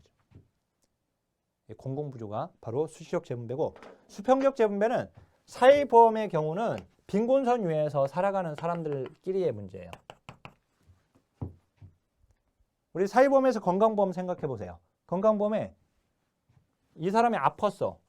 아프지 않은 사람이 이 사람. 건강보험은 누구나 다 내고 있거든요. 그죠? 다 내고 있어. 강제니까. 그러면 이 사람이 아프면 아프지 않은 사람이 도와주고 있는 거예요. 즉 고위험 집단을 저위험 집단이 도와주고 있는 거예요. 빈곤선 위에서. 그래서 이제 고위험 집단 대 저위험 집단이 바로 수평적 재분배예요. 수평적 재분배에 들어가는 것이 바로 거기 보면 사회보험, 동일한 소득 계층 내에 건강한 사람부터 질병자로부터 건강한 사람부터 질병자로, 즉 건강보험, 자녀가 없는 계층으로 자녀가 있는 계층으로, 즉 아동수당, 즉 가족수당이에요. 아동수당, 가족수당은 즉 사회수당은 수평적 재분배에 들어갑니다. 알았죠? 우리가 사회수당이라고 해요. 사회수당의 대표적인 제도가 아동수당이에요. 이 아동수당을 가족수당이라고도 해요. 알았죠? 자녀가 있는 계층이 더 위험한 거예요. 없는 계층보다. 자, 취업자로부터 실업자에게로, 사고를 당하지 않은 사람으로부터 사고를 당한 사람에게로의 소득 재분배. 그래서 사회보험이 이제 여기에 해당되고, 그래서 그 OX 문장 봐보세요. 아까 그 수직적 재분배 쪽에서도 안 봤는데 수직적 재분배 OX 문장 보면 사회적 취약계층을 대상으로 하는 사회복지 서비스는 수직적 재분배, 그죠? 사회적 취약계층, 저소득층이니까. 수직적 재분배의 예로 공공부조 제도를 들 수 있는 것이고, 자, 다시 한번 수평적 재분배 OX 문장. 위험 미발생 집단에서 위험 발생 집단으로의 소득 이전. 수평적 재분배, 그죠? 고위험 집단, 저위험 집단. 위험이 발생되는 이런 사람들을 그렇지 않은 사람들이 도와주는 거예요. 수평적 재분배는 누진적 재분배 효과가 가장 크다가 아니라 누진적 재분배 효과는 수직적 재분배 효과가 거기서 큰 겁니다. 누진적이라고 하는 말은 우리 뒤에 나중에 볼 건데 소득이 많은 사람에게 세금을 더 내도록 하는 거예요. 즉 고소득층한테 더 세금 많이 내게끔 만드는 거. 그러니까 수직적 재분배가 되는 거예요. 그거는. 자, 우발적 재분배.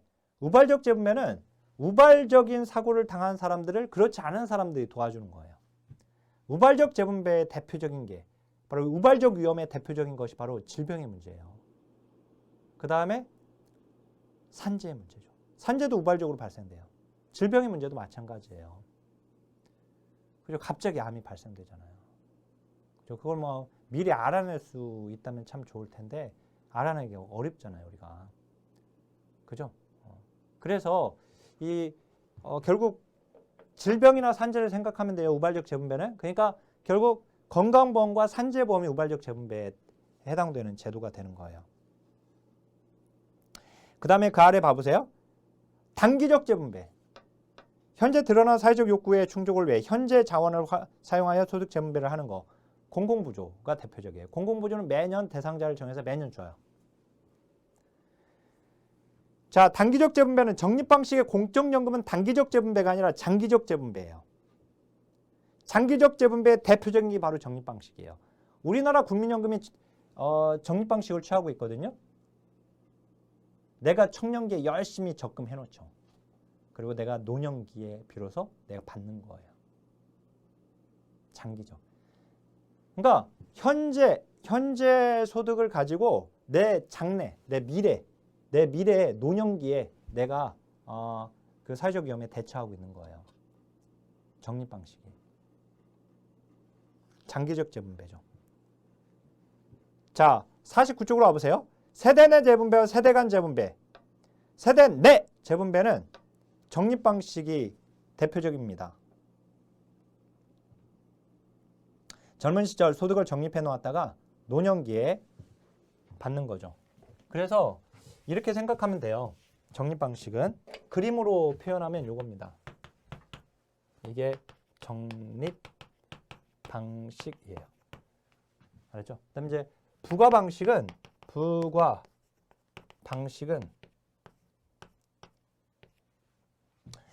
자, 그림을 이렇게 표현할 수 있어요. 뭐냐면 적립방식은 내가 청년기 때 열심히 적립해놔요. 그리고 내가 노년기 때 받는 거예요. 노년기 때.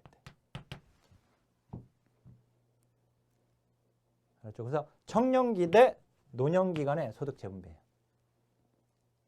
알았죠?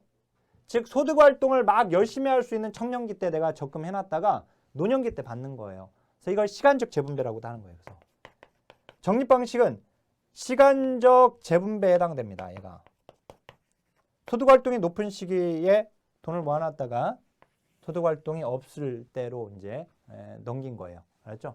그때를 대비해서. 자, 그리고 이건 내가 청년기에 열심히 모아놨다가 노년기 때 받는 거예요. 그래서 적립 방식을 세대 내, 세대 간이 아니라 세대 내 재분배고. 그 다음에 부과 방식은 현재의 노령 세대 또는 이걸 현대 은퇴 세대라고 합니다. 은퇴 세대. 현재 노령 세대들한테 줘야 할 것의 총액을 결정해요. 그리고 n분의 1로 현재의 근로 세대들한테 부과하는 거예요. 이 사람들한테. 알았죠? n분의 1로 부과하는 거예요. 그래서 근로 세대 대 노령 세대 또는 은퇴 세대 간의 이들 간의 소득 재분배예요. 그래서 세대 간의 소득 재분배. 그래서 이건 세대 간 소득 재분배가 되는 거예요. 알았죠? 부과 방식은. 그리고 이 부과 방식은 사람 간의 재분배예요. 시간적 재분배가 아니라 사람 간의 재분배가 돼요. 이렇게 되면. 그래서 거기에 이제 그 세대 내 재분배를 보니까 여기는 지금 적어져 있지 않은데 청년기 대 노년기 간의 소득 재분배입니다. 그 표에는 적어져 있는데 거기 적어져 있지 않네요. 청년기 대 노년기 간의 소득 재분배. 세대 간 재분배는 현 세대 대 미래 세대, 노령 세대 대 근로 세대라고 했는데 여기 노령 세대 대 근로 세대 간의 소득 재분배잖아요. 그죠? 근데 부과 방식은 또 이것도 돼요. 왜냐면 나중에 그러면 이 사람들이 미래에 이제 노령 세대가 됩니다. 나이가 들면. 그러면 이 사람들한테는 누가 줘야 하느냐? 이 사람들은 미래에 근로 세대들이 줘야 돼요. 그러니까 부과 방식은 뭐냐면 현재 근로 세대들이 우리가 번 돈은 현재 노인들한테 줄 거니까 그러면 이 사람들은 지금 자신들의 노후를 대비한 어떤 저축 요인이 없잖아요. 그죠? 저축을 하지 못했잖아요. 그래서 그러면 이 사람들은 우리가 노인이 되면 미래 세대 니들이 우리한테 줘야 돼. 여기 현 세대와 미래 세대 간의 소득 재분배가 되는 거예요. 알았죠? 그래서 부과 방식은 현재 근로 세대들이 현재 노인 세대들한테 주는 거예요. 대신에 미래 세대 나중에 우리 노인 되면 니들이 우리한테 줘야 돼. 대신 이렇게 되는 거예요. 그래서 현 세대와 미래 세대 간의 소득 재분배가 돼요. 부과 방식. 이걸 세대 간 재분배라고 해요. 알았죠? 아니 미래 세대가 안 준다고 하면 어떻게 돼요? 안 줄 수가 없죠. 이건 강제니까. 국회에서 강제로 걷어가는 거예요.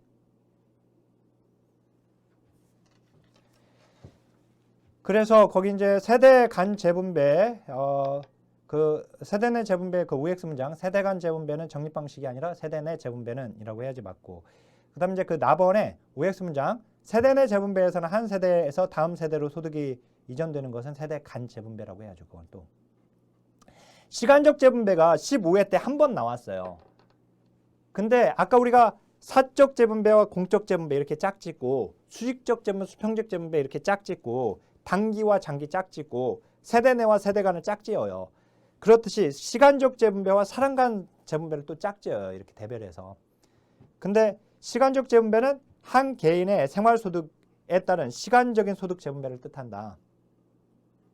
즉 근로자가 자신의 일생의 소득을 전체 인생으로 나눠 소득을 재분배하는 겁니다. 그래서 거기 소득이 높은 소득 시기에서 낮은 소득 시기로, 건강한 시기에서 병약한 시기로, 안정된 근로생활 시기에서 불안정한 소득 시기로 이렇게 시간적 재분배.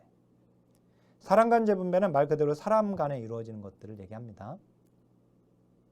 자, 그 내용들이 나와 있는데 다만 그 표에 보면 49쪽 제일 아래 보면은요. 수직적 재분배와 수평적 재분배는 세대 내 재분배에 들어가는 거예요. 왜 그러면 수직적 재분배는 동일 세대 내에서 서로 다른 소득 계층 간의 소득 재분배인 거예요. 수평적 재분배는 동일 세대 내에서 동일한 소득 계층 내에서 위험 발생 집단 간의 소득 재분배. 즉 고위험 집단에서 저위험 집단. 어떻든 동일 세대 내에서 이렇게 돼요. 알았죠? 자, 그래서 그게 요약되어 있고, 그 다음에 이제 50페이지로 오겠습니다. 거기 역기능에 대한 논의해가지고 이제 국가가 시장에 개입했을 때 이런 국가복지 이제 어떤 문제점들을 거기에 정리가 되어 있어요. 그래서 근데 그거는 뒤에서 또 나오는데 경제 성장을 줘야 한다 이렇게 비판을 받게 되고, 그다음에 이제 빈곤의 함정에 사람들이 빈곤해 국가의 급여만 받고 일하려고 하지 않는 거, 그다음 이제 도덕적 해이 현상이 발생된다. 그다음에 실업의 함정 뭐 이런 것들 나와 있는데 그건 뒤에서 또 보겠습니다. 이건 그냥 빼고 여기서 굳이 안 봐도 돼요. 자, 그다음에 이제 사회복지정책의 기본 원리예요. 이 기본 원리에서 문제가 출제가 된 게 있어요. 이 연대성의 원칙이 한번 17회 때 삐껴 나왔고요. 그 다음에 넘겨보면 52페이지에 보면 보험의 원칙, 부주의 원칙 있죠. 거기서 문제가 삐껴서 한번 나왔었어요. 근데 이제 이 연대성의 원칙은 17회 때 문제가 나왔는데, 자, 빈출도는 떨어집니다. 불구하고 나왔으니까 제가 정리를 해드리는 거예요. 나왔으니까. 자, 거기 연대성은 뭐냐? 조직 내부의 구성원 간, 상호 간 결속력, 유대감을 의미한다. 자, 근데 연대성의 수준은 특정 사안에 대해 얼마나 많은 수의 조직 구성원이 공동의 관심사로 인식할 수 있는가에 따라 차이를 보이게 되는데요. 자, 다시 한번 연대성이 뭐다? 구성원 상호 간의 결속력, 유대감을 말한다. 자, 근데 거기 연대성의 원칙과 사회복 정책 해서 사회문제 해결 방식으로서 연대성이 가진 두 가지 특성. 사회문제 해결 과정에서 조직 구성원 간의 이타적 희생정신을 필요로 한다. 그리고 다시 한번 상호 부조 정신을 바탕으로 하고 있다. 자, 51쪽으로 와보세요. 연대성은 개인주의와 전체주의라고 하는 일방적 논리를 지향하고, 이 전체주의가 바로 집합주의예요. 제가 그 자녀적 제도적 복지에서 개인주의와 집합주의 이렇게 얘기를 했었죠. 이 집합주의를 여기서는 전체주의로 지금 번역을 해놨는데, 그래서 이제 우리 시험 또 전체주의로 또 나오기도 했어요. 그래서 그 개인주의와 전체주의라는 일방적 논리를 지향하고 양자를 절충하는 사회 철학이다. 그죠? 거기 이제 개인주의는 뭐다, 그 다음에 전체주의는 뭐다 이렇게 나와 있는데, 그러니까 이제 전체주의에서는 그 개인과 사회 간의 이해 대립 현상이 발생할 경우에 개인은 전체를 위해서 희생해야 한다 라고 보는 겁니다, 결국. 근데 어떻든 개인주의와 전체주의 이 양자 일방적인 어느 하나의 논리를 지향하는 게 아니라 이걸 절충하는 것이 바로 연대성이다 라고 하는 것이고, 거기 이제 조직의 규모와 연대성의 수준을 보면 일단 그 스몰 a에 보면은요, 소규모 공동체의 경우에 연대성의 경우는 개별적 특성을 가지고 있다. 즉 공동체에 대한 개인의 연대의식은 당사자의 자유의지에 달려있다 이거예요. 자, 그런데 거기 나번에 보면 이제 근대적 형태의 사회복지정책은 최초로 소수의 특정 집단을 대상으로 출발하여서 점차 전체 국민을 대상으로 확대되어 오고 있는데, 사회보험 제도의 가입 계층이 확대될 경우에 사회문제 해결 능력은 그에 상응하는 만큼 향상될 수 있다. 즉 공동체의 규모가 커질수록 서로 위험의 분산이 가능하기 때문에 나눔의 효과가 증가되어서 규모의 경제가 발생하기 때문이다. 근데 거기 보면 대신에 이제 이렇게 인원이 많아지게 되면 상호 간의 연대의식은 약해질 수 있다라고 하는 거예요. 연대의식에 부정적인 영향을 줄 수가 있다. 그 소규모 집단에서는 그 예에 나온 것처럼 그 가번의 예처럼 뭐 예를 들어서 자연 공동체 또는 이제 이런 혈연이나 또는 직장, 동일 직종 내의 공제 조합이나 이런 것에서는 이 연대성이라고 하는 것이 당사자의 자유의지에 따라서 가능하지만 근데 이제 이 규모가 많아지게 되면 이 연대의식은 약화되게 된다. 그래서 그 밑에 B에 보니까 연대성의 강도는 조직 구성원의 내부의 동질성과 밀접한 관련이 있는데, 이 가족이나 친족, 직장 동료의 경우에는 동질성이 어느 정도 있지만, 근데 집단의 규모가 커지게 되면 이 동질성마저도 잊지 못하기 때문에 자발적인 차원의 연대의식이 부족하게 되는 문제가 발생된다 이거예요. 그래서 이 연대성을 어떻게 가져가려고 하냐면 강제 규정을 동원하게 된다 이거예요. 그래서 사회범위 그래서 강제 규정을 두고 있는 거예요. 그 연대성을 유지하기 위해서. 그런 지금 설명을 한 겁니다. 근데 이걸 가지고 한 문제가 나왔었어요. 그래서 이제 이거는 문제를 풀면서 접근하시길 바라겠고, 이제 또 연대성의 원칙과 이제 원조성의 원칙이 또 정리가 되어 있어요. 근데 이게 특정 책에 정리가 되어 있는 내용이에요. 정책론 모든 책이 이런 내용을 정리하고 있는 게 아니라, 그래서 이 연대성의 원칙도 해당 책에서 문제가 출제가 된 것인데, 사실 이게 한번 나왔기 때문에 문제를 통해서 접근하시고요. 그 다음에 52쪽으로 와보세요. 보험의 원칙, 부조의 원칙이 나와 있어요. 즉 그 보험의 원칙, 공급의 원칙, 부조의 원칙 이렇게 세 가지로 나뉘게 되는데, 우리 시험은 뭐가 나왔냐면은 거기 54쪽 보세요. 54쪽에 표 아래 보면 소득 재분배 해가지고 재원 조달 측면에서 부조 방식이 보험 방식보다 재분배 효과가 크다 이렇게 나왔거든요. 이 한 줄 나왔어요. 한 줄. 한 줄 나온 거기 때문에 지금 보는 겁니다. 그러면 부조 방식은 뭐고 보험 방식은 뭐냐? 그래서 사실 다 안 봐도 되고, 그 위에 그 54쪽의 그 표에 부조 방식이 바로 대표적인 제도가 바로 국민기초생활보장제도예요. 그게 부조예요. 부조 방식이에요. 보험 방식은 사회보험제도예요. 공급 방식은 거기에 국가유공자 보훈제도 또는 아동수당이 거기에 들어가 있네요. 그죠?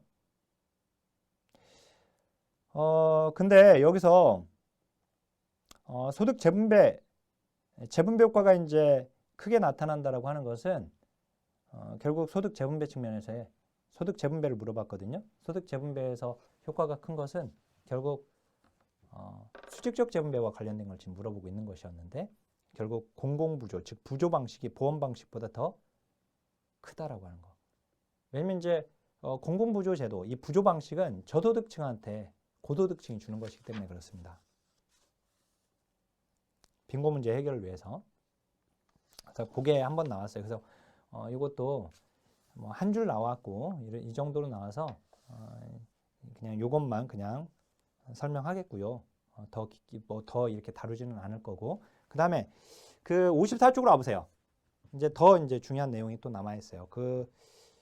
좀 많은 시간, 조금 내용이 조금 더 설명할 필요성이 있는 게 있는데, 54쪽에 보면은 이제 사회복지정책의 구성 요소를 보게 되면 주체와 객체로 나뉘었을 때, 일단 주체에서 사회복지 제공 주체가 국가가 될 수도 있고 민간이 될 수도 있는 겁니다. 그래서 거기 54쪽에 보니까 국가, 민간, 그리고 공사, 즉 국가와 민간의 혼합체계. 그래서 이제 국가는 중앙 지방 정부를 얘기하는 것이고, 민간에는 가족부터 시작해서 뭐 기업, 영리조직, 비영리조직까지 다 들어가고 있는데, 거기 이제 공사 혼합 체계다. 지금은 공사 분리가 아니라 민간과 공공을 분리하는 게 아니라 지금은 공사 혼합 체계입니다. 즉 공공과 민간의 역할 분담을 통해서 사회복지를 제공하고 있는데, 그게 바로 복지다원주의예요. 그래서 복지혼합 또는 복지다원주의라는 표현을 씁니다. 같은 말이에요. 55쪽에 그 공사혼합체계 유형은 굳이 볼 필요 없어요. 안 나왔으니까 아직. 그 다음 이제 사회복지 정책의 대상은 결국 욕구와 이제 문제이죠. 근데 요거는 나오지는 않아서 다 뺄게요. 넘겨가 보세요. 근데 다만 이제 이번에 비복지라는 용어가 나왔어요. 그래서 55쪽 제일 아래. 어떻든 이제 사회복지는 인간의 욕구와 인간이 만들어 놓은 사회 문제를 해결하기 위한 인간의 노력, 집합적인 노력이다. 이렇게 정의를 내립니다. 다시 한번, 사회복지가 뭐냐? 사회복지는 인간들의 욕구와, 그리고 인간들이 그냥 살아가는 게 아니라 다양한 문제를 만들어내고 산단 말이죠. 그런 사회 문제를 해결하기 위한 인간들의 조직적 노력, 그게 바로 사회복지예요. 결국은 사회복지의 대상이 되는 것은 인간의 욕구와 인간의 문제예요. 사회 문제. 그래서 거기 이제 그러면 욕구에는 또 인간 욕구, 기본 욕구, 사회적 욕구 이렇게 지금 나누고 있는 겁니다. 근데 거기서 비복지라고 하는 용어 있죠. 비복지가 나왔단 말이지. 비복지라는 용어가. 이 비복지가 뭐냐? 그 56쪽 보세요. 제일 위에. 개인의 복지를 저해하면서도 그 원인이 개인에게 있는 게 아니라 사회 전체에 있을 때 그 요인들을 티트머스는 비복지라고 명명한 거예요. 알았죠? 자, 결국 이 비복지 문제를 해결하려고 하는 것이 이제 사회복지라고 하는 것이고, 그 다음에 거기 사회문제 쪽으로 가보니까 지금 이제 인구 저출산 문제, 고령화 사회, 그 다음에 가족 구조의 변화, 여성 경제활동 참가율의 증가로 인해서 이제 참가할 수밖에 없는, 즉 맞벌이를 할 수밖에 없는 2인 생계 부양 모델이라고 하는데, 이것을 2인 생계 부양으로 인해서 지금은 남자 혼자 돈을 벌어서는 살 수가 없습니다. 그죠? 당연히 여성도 일을 해야지 살 수밖에 없는 이런 후기 산업 사회 이후에 이제 이렇게 바뀜으로 인해서 여성들이 이제 경제 활동에 참여함으로 인해서 나타나는 결국 이 양육과 그리고 이제 이 부양의 문제. 대부분 아이들을 키우고 그 다음에 노부모를 수발하고 부양했던 것들이 다 부양했던 역할이 다 며느리나 딸이었습니다. 과거에. 그죠? 근데 이제 지금은 그 며느리나 딸, 즉 여성이 경제활동에 참여할 수밖에 없는 상황이에요. 그래서 결국은 이제 이런 보호의 책임, 양육의 책임을 졌던 이 여성들이 가정 밖으로 나가게 됨으로 인해서 결국 그 역할을 누군가 해줘야 하는 문제가 발생이 되는 것이죠. 그래서 어쨌든 그 일과 가정의 양립 문제, 이런 문제들이 있는 것이고, 그다음에 이제 양극화의 심화, 외국인 노동자 문제가 악화되고 있고, 그죠? 그래서 국가 간의 노동 인구 이동이 줄어들고 있는 게 아니라 늘어나고 있는 것이고, 자본주의 생산 양식의 변화와 노동 시장의 유연화. 그래서 비정규직이 증가되고, 그 다음에 고실업 지속 및 장기 실업이 증가되었다라고 하는 거. 그다음에 국제 결혼 이주자 증가되었다라고 하는 거. 이게 이제 지금 우리 사회에서 나타나는 나타난 문제들이죠. 현대 사회에서.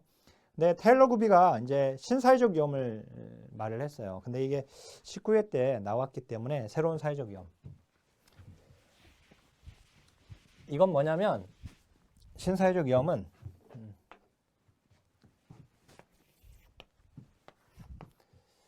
자, 이게 이제 산업화 전입니다.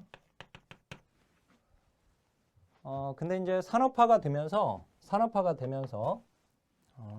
사회적 위험이 이제 산업화 전에 없었던 이 사회적 위험이 증가하게 되고, 이 사회적 위험도 이제 산업화도 이렇게 둘로 나뉘어요. 1970년대 이후를 이건 이제 후기 산업 사회라고 하는데, 후기 산업 사이에 이 사회적 위험이 후기 산업, 그러니까 1970년대 전에는 이게 구사회적 위험이었어요. 근데 이제 70년대 이후에 신사회적 위험으로 바뀌게 되는데, 이게 무슨 차이냐면 이 구사회적 위험에서는 여기는 1인 생계 부양 모델이에요. 즉 남성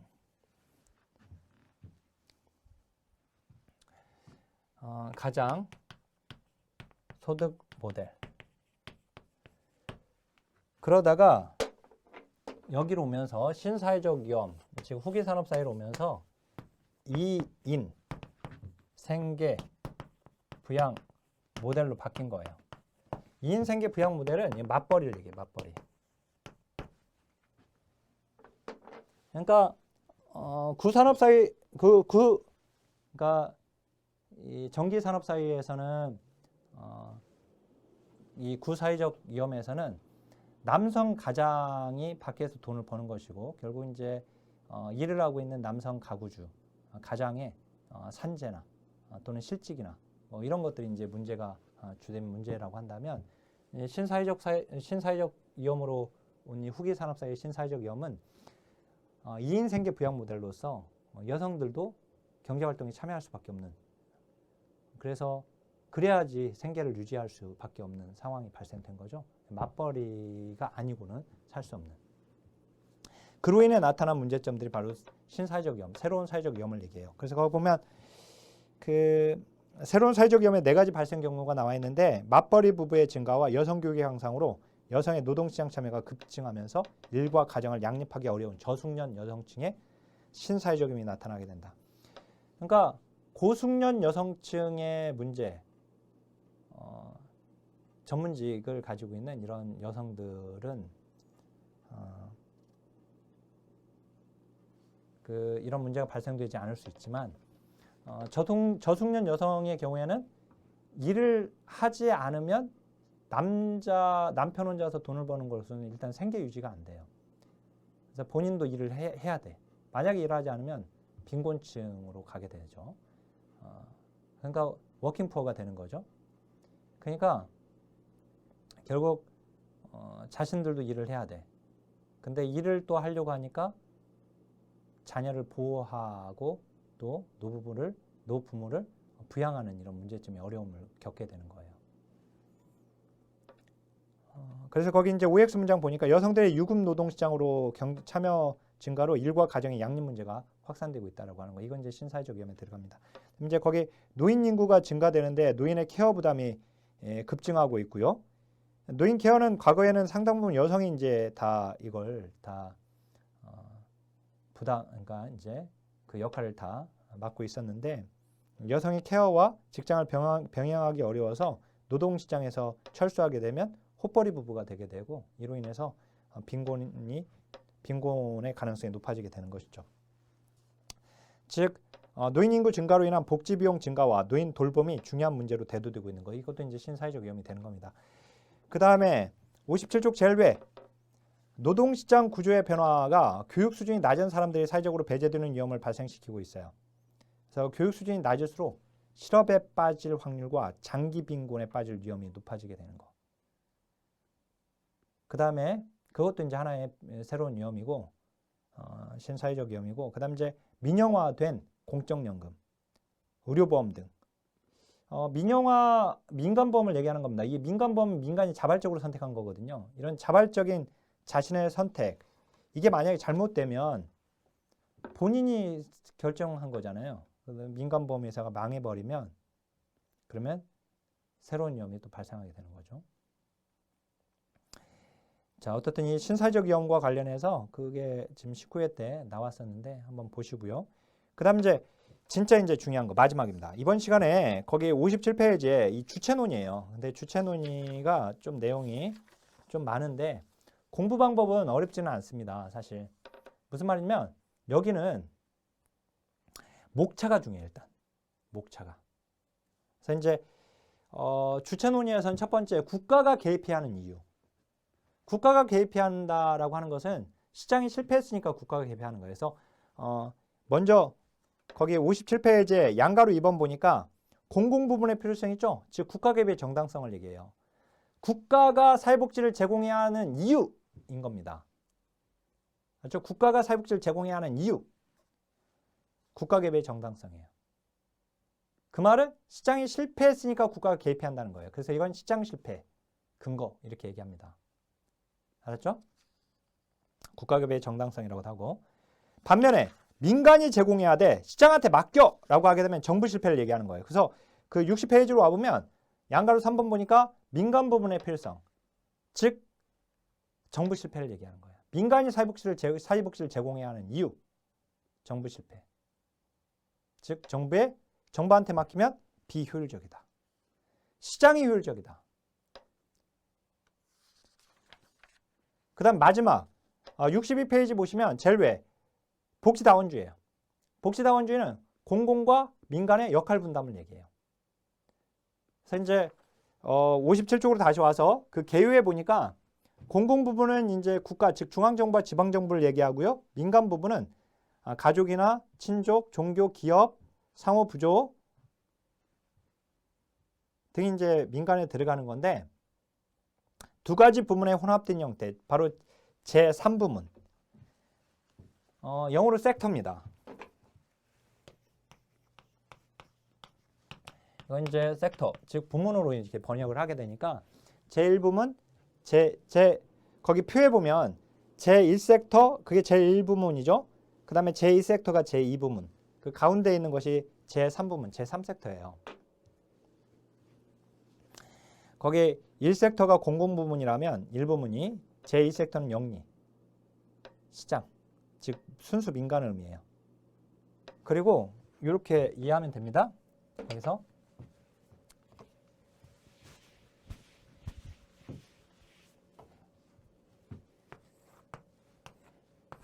1섹터, 2섹터, 여기 3섹터죠. 자, 여기 1섹터 공공부문이 이만큼 가고, 그 다음 2섹터 민간에서 이만큼 오고 해서 여기 섞인 부분, 민간과 공공과 민간이 섞인 부분이 제3섹터예요. 알았죠? 그런데 이렇게 구분하면은요, 여기가 공공이잖아요. 그 다음에 여기가 순수 민간을 의미합니다. 근데 공공과 민간이 섞여버린 여기 있죠? 여기도 민간이 되게 돼요. 이 둘은 민간. 순수 민간이지만 여기가 이제 영리예요. 영리. 근데 여기 섞인 부분을 비영리라고 하는 겁니다. 그래서 이제 민간은 크게 둘로 나뉘어요. 비영리와 영리로. 알았죠? 근데 공공은 이제 공공 안에서 이제 보게 되면 중앙정부와 지방정부로 나뉘는 거예요. 그래서 우리가 중앙정부와 지방정부의 전달 체계의 차이점은 제가 지역사회복지론에서 이미 공부를 했죠. 얘는. 그죠? 지역사회복지론에서 공부를 했습니다. 지방자치제에 있어서의 긍정적인 측면과 부정적인 측면 해가지고 공부를 했었던 거예요. 그래서 거기서 문제가 나오고 있어요. 여기가. 근데 이제 이렇게 공공이냐 민간이냐 이렇게 얘들 공공 즉 정부 전달 체계와 민간 전달 체계의 차이점, 이걸 이제 문제가 나올 수 있는 거고, 중앙 정부냐 지방 정부냐 이거 이제 또 이것도 한 문제가 나올 수 있는 것이에요. 근데 여기는 무조건 나오는 거죠. 지역사회복지론에 잘 나오는 것이고, 그다음 이제 민간 내에서 비영리냐 영리냐 여기가 이제 또 한 문제가 나올 수 있는 부분이에요. 세 번째. 알았죠? 이렇게. 어떻든 이제 복지다원주의가 그 가운데 있는 것이죠. 공공과 민간에 섞인 이 제3섹터의 부분을 강조하는 거. 복지 혼합이라고도 하고. 그러면 이제 공공 부분의 필요성입니다. 공공 부분의 필요성. 국가개혁의 정당성인데 이건 목차가 중요해요. 알았죠? 목차가 중요하다. 목차. 그래서 국가개혁의 정당성은 먼저 외부 효과입니다. 외부 효과는 긍정적 외부 효과와 부정적 외부 효과로 나뉘어요. 그래서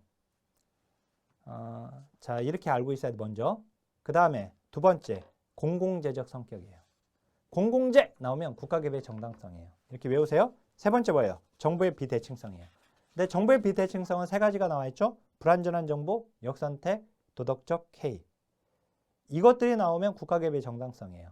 자, 그 다음에 59쪽 불완전한 경쟁, 규모의 경제, 그 다음에 위험 발생의 상호 의존성, 즉 위험 발생의 독립성이 아니라 비독립성, 그 다음에 물품 평등주의, 소득 분배 불공평, 즉 그래서 소득 재분배. 이렇게 나오면 이런 것들은 국가개혁의 정당성이 되는 거예요.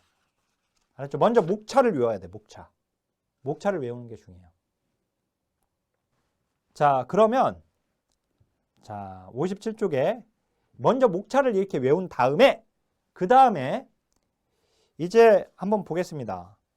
거기 외부 효과를 보면은요. 외부 효과는 뭐냐? 어떤 사람의 행동이 다른 사람의 복지에 시장 기제 밖에서 영향을 주는 거. 시장 기제 밖에서 영향을 준다. 긍정적 외부 효과와 부정적 외부 효과로 나뉘어요. 자, 시장 기제 안에서는요. 내가 이득을 봤어. 그러면 그에 대한 대가를 지불해야 돼요. 그러면 내가 어떤 손해를 봤어. 그죠? 손해를 보면 뭐예요?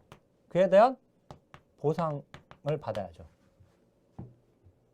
시장 기제 안에서는 이렇게 해야 한단 말이에요. 그죠? 근데 내가 이득을 봤는데 대가를 지불하지 않아도 돼. 내가 손해를 봤는데 보상을 요구할 수가 없어. 이게 외부 효과예요. 내가 이득을 봤는데 대가를 지불하지 않아도 돼. 이게 바로 얘가 긍정적 외부 효과예요.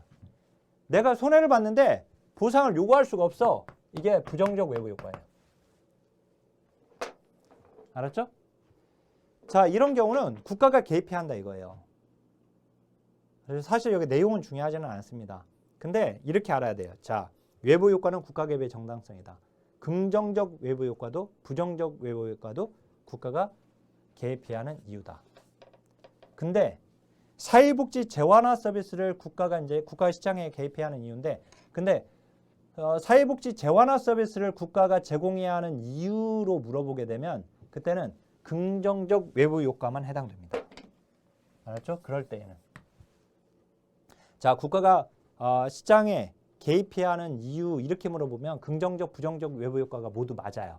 근데 사회복지 재완화 서비스를 국가가 제공해야 하는 이유 이렇게 물어보게 되면 긍정적 외부 효과만 해당돼요. 얘만. 알았죠? 부정적 외부 효과는 빠지게 되고. 왜냐하면 사회복지 재완화 서비스는 부정적 외부 효과가 아니라 긍정적 외부 효과가 큰 재완화 서비스이기 때문에 국가가 사회복지 재완화 서비스를 제공해야 하는 거예요. 알았죠? 그렇게 구분해서 알고 계시길 바라겠습니다. 네. 이 정도로만 알면 돼요. 그 다음에 자, 이 정도만 알면 돼요. 예, 물론 거기 지금 설명이 더 되어 있는데 거기는 설명하지 않고 지나가겠습니다. 그 다음에 거기 공공재 있죠? 공공재, 가치재. 그 공공재를 그 머스그레이브 그 나번에 보니까 가치재라고도 했죠. 우리 처음에 가치재로도 나왔거든요. 머스그레이브 사람 이름은 중요하지 않고 어쨌든 공공재, 가치재 그러면 그것은 국가개입의 정당성이에요.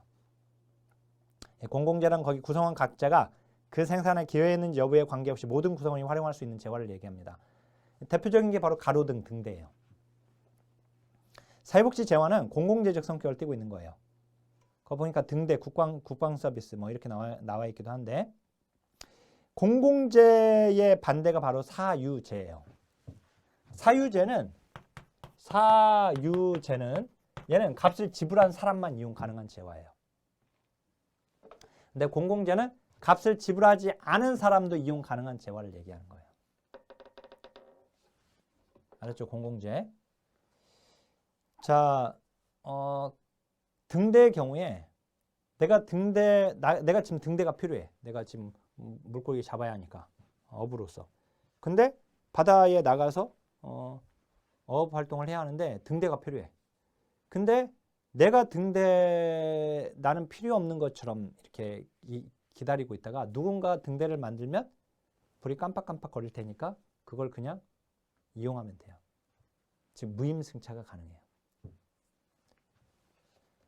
내가 그 등대를 만드는데 거기 보면 생산에 기여했는지 여부에 관계없이 이용 가능한 재화가 공공재란 말이에요. 근데 사유재는 그 값을 지불한 사람만 이용 가능한 재화인 거예요. 알았죠? 그렇지만 등대와 같은 경우, 가로등과 같은 경우는 그건 공공재입니다. 사유재가 아니라. 그래서 그걸 내가 만드는데 기여하지 않아도 나는 이용 가능한 거예요. 그러면 이 공공재는 무임승차 현상이 발생되거든요. 그래서 거기 보면 니은에 보면 나번에 무임승차 현상이 발생되는 거예요. 즉 개인들은 공공재에 대한 욕구가 있더라도 숨겨 일단. 그리고 이 재화가 제공되기 시작하면 그때 이용하면 돼요. 혜택을 보면 돼요. 그렇죠. 그래서 이 공공재는 민간한테 맡기면 민간이 누가 나서서 자기가 먼저 자기 돈으로 만듭니까? 그죠? 그래서 이거는 이제 국가가 만들어야 한다는 것이고, 그러면 거기 OX 문장 실업보험을 민간 시장에서 제공할 때 발생할 수 있는 문제점 물어보면서 거기에 무임승차자 문제가 발생한다고 했는데, 실업보험을 민간에서 운영하면 민간보험회사에서 무료로 운영합니까? 다 보험료를 받고 그 가입을 할 거 아니에요. 그러니까 무임승차 현상은 발생하지 않죠. 그죠? 그리고 거기 디귿에 공공재적 성격이 강한 재원화 서비스는 민간에서 제공하는 것이 바람직한 게 아니라 공공에서 제공해야 한단 말이에요. 자, 다음에 정부의 비대칭성입니다. 작년 강의가 이게 79분 정도 강의를 진행을 했는데요. 어떻게 이 강의를 79분에 끝냈는지 모르겠네요. 아마 그 앞에 전체 내용 제가 쭉 살펴드리는 문제 내용이 한 10 몇 분 지났었으니까 그걸 빼고 생각에도 지금 좀 남았는데 좀 깁니다. 좀 더 설명을 해야 해서 혹시라도 조금 좀 쉬었다 해야겠다면 쉬었다 하세요. 네. 우리 선생님들은 저는 이제 강의 계속 할 거니까. 자, 그럼 이제 정보의 비대칭성으로 가겠습니다. 정보의 비대칭성은 정보를 많이 가지고 있는 사람이 적게 가지고 있는 쪽에다가 피해를 끼치는 거예요. 자, 공급자와 소유자가 있어요. 우리가 시장에서 등가 교환이 되줘야 한단 말이죠. 등가 교환. 등가 교환이 되지 않는데 이 등가 교환이 가능하기 위해서는 정보가 대칭적이어야지 가능해요. 즉 공급자가 가지고 있는 정보, 소유자가 가지고 있는 정보가 대칭적이어야 하는데 공급자가 정보를 많이 가지고 있거나 소유자가 정보를 많이 가지고 있으면 등가 교환이 불가능합니다.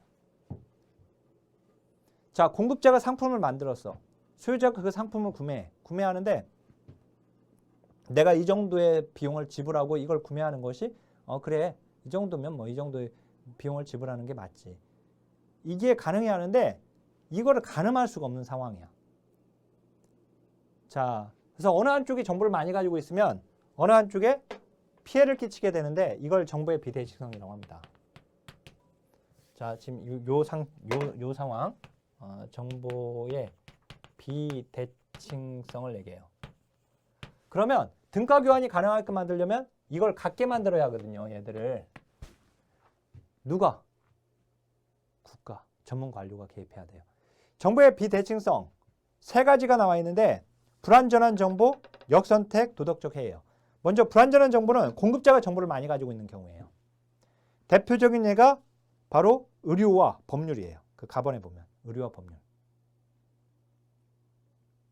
의료와 법률. 그죠? 의료와 법률은 공급자가 정보를 많이 가지고 있는 경우예요. 우리 병원에서 수술하고 나서 수술비가 나왔다. 그러면 그 비용이 진짜 이 정도의 비용을 내가 지불해야 할 정도일지 아닐지 우리는 모르죠. 내라는 대로 내야 하잖아요. 그죠? 저희 아이도 심장 수술을 지금 2번이나 막내가 장애를 지니고 있으니까 태어날 때 이미 심장 수술을 5번 뱃속에 있을 때 5번을 해야 한다. 이렇게 병원에서 얘기를 했었는데 어떻든 그 아이가 심장 수술을 하면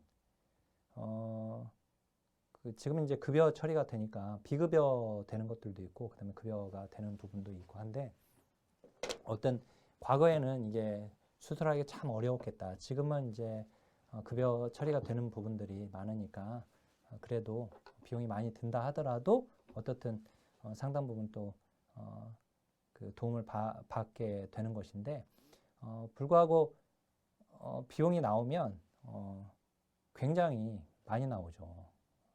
이걸 다 낸다고 생각하면 더군다나 굉장히 큰 돈이 되는 건데 이게 의료나 법률도 마찬가지죠. 이게 내가 이 비용을 주는 것이 정말 바람직한 것이냐라는 거예요. 이걸 모르기 때문에 공급자, 정보를 많이 가지고 있는 쪽에서 내라는 대로 내야 하는 상황이 발생되는 거죠. 그죠? 그러니까 등가 교환이 안 되는 거죠. 정보의 비대칭적 상황이기 때문에. 그래서 이걸 대칭적으로 만들어줘야 하는 거예요. 국가가 개입해서. 자, 그래서 거기에 OX 문장 보면 사회복지 재원화 서비스는 정보의 불완전성으로 인해서 소비자들의 합리적 선택의 차이가 나타난다. 그죠? 비대칭성을 지금 얘기하는 건데 불완전한 정보를 얘기하는 건데 그죠? 정보의 불완전성 이렇게 나왔네요. 자, 역선택과 도덕적 해이는 이번엔 소비자가 정보를 많이 가지고 있는 경우 거꾸로. 그래서 역선택은요. 이런 겁니다. 이제 제가 이제 내용 이해가 좀 필요한 것들은 내용을 지금 설명하는 거예요. 지금 역선택은 뭐냐면 자, 이런 거예요. 자, 민간보험회사가 있어요. 우리가 민간보험과 사회보험의 가장 큰 차이점은 민간보험은 가입이 임의적이라는 거예요. 사회보험은 가입이 강제적이고. 알았죠? 이의 차이점은 우리가 사회보험은 얘는 가입이 강제적입니다. 강제적. 반면 민간보험은 가입이 임의적입니다. 사회보험 무조건 가입 강제로 가입을 해야 돼요, 쟤는. 근데 이제 민간보험은 본인이 원해서 가입하고 싶으면 가입하고 안 하면 안 할 수 있죠. 그죠? 근데 이제 자, 역선택의 경우는 자, 민간보험회사가 A하고